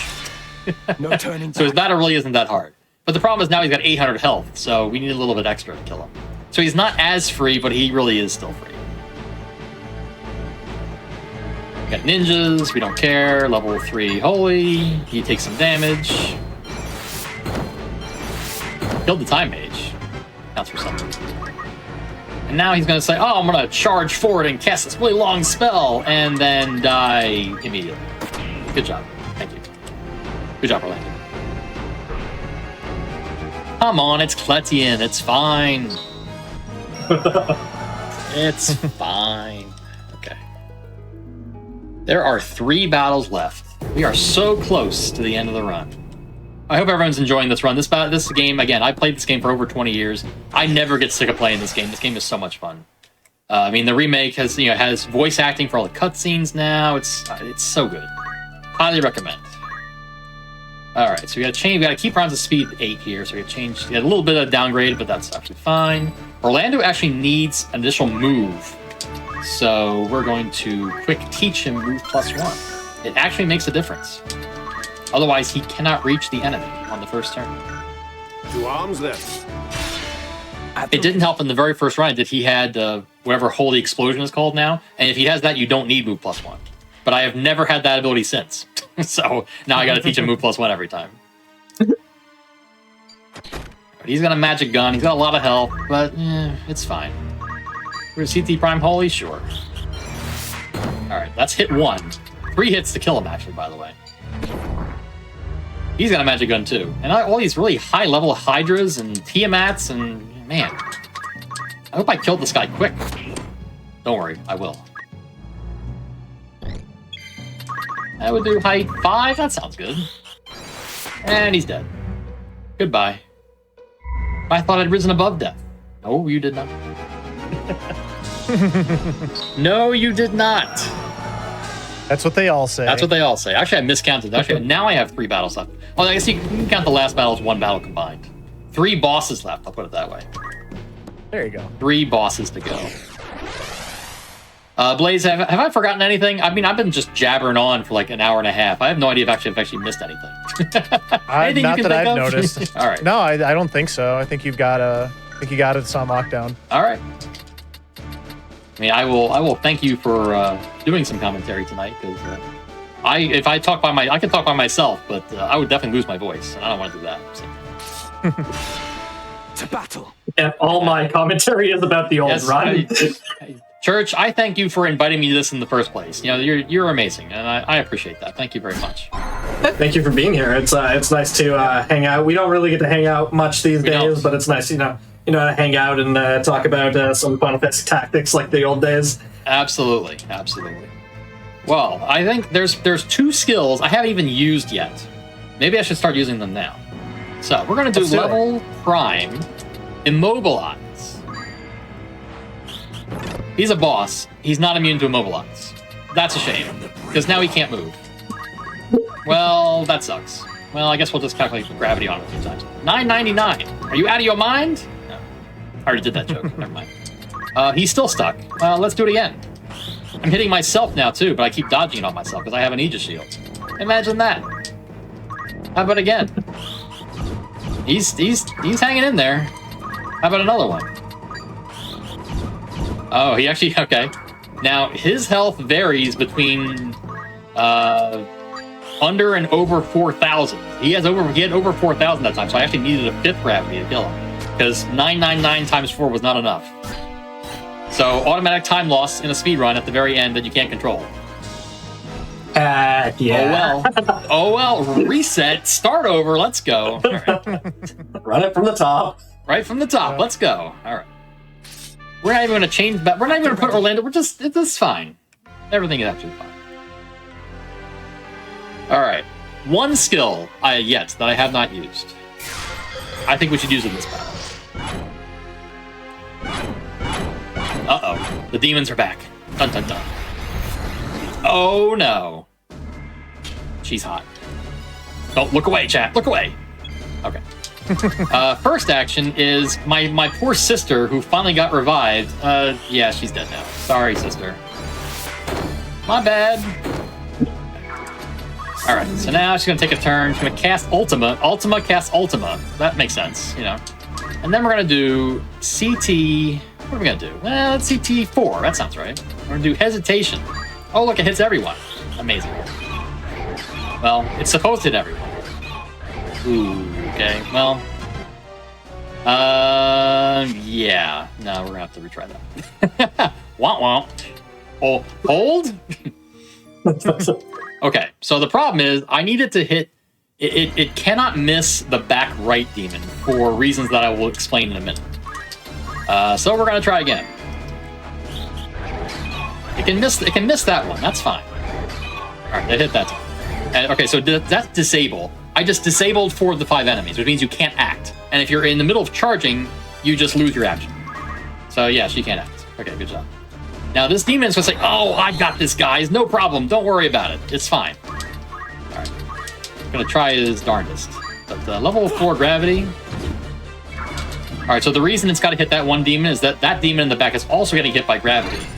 And these demons have a skill that does damage equal to the damage they've taken, and they instantly kill me. So I have to leave that one don't act it, otherwise I die quickly. Oh, that makes sense. So that's the reason why that one has to get hit by that. But I'm just going to calculate gravity a few times. Oh, look, it's going to physical for 68 damage. Dang, that's a lot of damage. But, yeah, I think she's dead now. Well, I guess it's a critical. Hey, I job leveled up. Nice. But, so yeah, 1 holy and 4 gravities makes her run away. And now I got this thing. Look at this thing. Yeah. Well, we can't use... Hesitation doesn't work. Immobilize does. Which is a shame. Because now can't move. Well, what are you gonna do? Alright, well, I think we'll just cast gravity 2 times. There's 1. And there's 2. How many is it gonna be? A lot, probably. Level 3, gravity. That's 3. Alright, I'm worried now that Immobilize might wear off, so I think we should put it back on. Alright, we put it back on. Still can't move. That's fine. Everything's fine. Everything according to plan. I'm checking it's going to hit every time for literally no reason. Time is coming up very quickly. Oh, by the way, time is coming up, yes. Time in about 5 seconds. And... time. GG. Yeah, GG's. Nice run. More power! And I hit the cutscene and again it explodes out. Okay. Alright. The struggle has at last reached its end. What a run. That was a lot of fun. Not gonna lie. Just shy of 153, or 1 second before it. Really? Okay. I feel bad. I still went a little bit over. I explained some stuff that it took some time, but yeah, what are you gonna do? I mean, I couldn't do anything about 2 internet outages, but yeah, we tried our best. But chat, Now, Ramza, the most important thing is the word we say at the end of the run. I was going to judge you if you didn't do this. Of course, yeah, absolutely. So chat, the word is Farlem. F-A-R-L-E-M. It says Faram here. It's wrong. Don't listen to the game. No, it's Farlem. Don't type it yet, though. Wait until the appropriate time. You will know when the appropriate time is. From now on, we shall live free, as birds on the wing.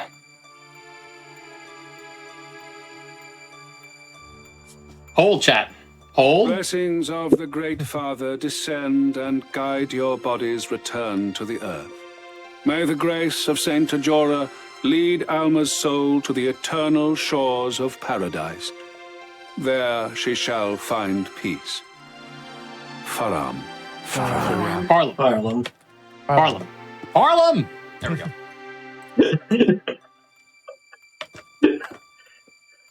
Worth it. Worth it. Absolutely worth it. Every single time. You have to say, if you don't say Farlem at the end of the run, it is not a valid run. It doesn't matter if you're 10 minutes over estimate or 5 minutes over, whatever happened. It doesn't matter. That makes it 100% a valid run. And that is it. I mean, I can fast forward. I can literally skip all the cutscenes and just show nothing. By the way, everyone dies in the end. Oh, spoilers. Yeah, everyone's dead. I don't know. Whatever. I just skipped everything. I look and it says, oh, you can save your game. Dude, I forgot to save my game. I didn't save once. Oh, I didn't even save that. Oh, no. I'm done. It's over. You'll just have to start over again. Just start over again. Yeah. There you go. That was so much fun. Yeah, again, Church, thank you for the invitation. Blaze, thank you for doing commentary with me. I had so much fun doing this. January 10th, my run. I will do this again, and it might even look totally different at the start. Or we'll see about new strats. Who knows? The game is really loud now.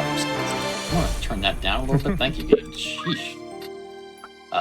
There we go. Much better. Thank you. Whew. All right, but yes, thank you all. I mean, shout outs to the FFT Speedrun Discord. A lot of amazing people there. We have people running every category and every difficulty, whether using math or not using math. You know, the strategies are amazing. I mean, if you play the Tactician, which is the hardest difficulty, the strats are totally different, but they still beat the game in like 3 hours. I mean, it just blows your mind. The strategies that people have come up with so far. It's absolutely crazy. But yeah, I don't have anything else. I have literally done all I set out to do tonight. Thank you so much. Gotta have heart, chat. Gotta have heart. Right there. Blade, do you have anything you want to say? Oh, no, I just want to say thanks, CJ, for having me along for commentary. This game has always been a classic of mine. I haven't speedrun it until the new version came out, and I'm just absolutely loving it. I previously did Speedrun Tactics Advance, which is a really great speedrun as well. So there's a lot of really cool speedruns of this type of game that you can definitely check out. But I would absolutely recommend people pick up this game. Even if you just want to play it casually, the quality of life stuff that they added to this remaster is incredible.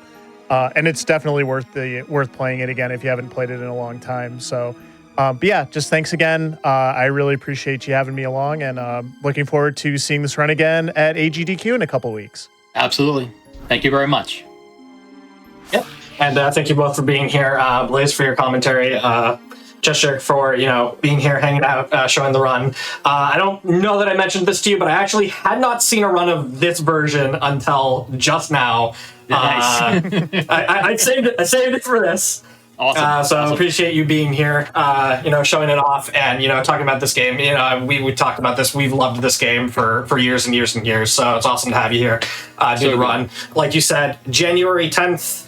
I don't remember what time it is, but you've got a run of it at GDQ, 10 a.m. It's right, 10 a.m. now. I think it moves around a little bit. I think it's around 10 a.m. on January 10th. That's about what's right. Yeah. 10 a.m. January 10th. Be there. Check it out. Fantastic run by a fantastic runner. And so I mentioned earlier, AGDQ is January 4th through 10th. It's live in Pittsburgh, Pennsylvania. Tickets are still on sale. You can still get your badge. You can go to GDQ.com.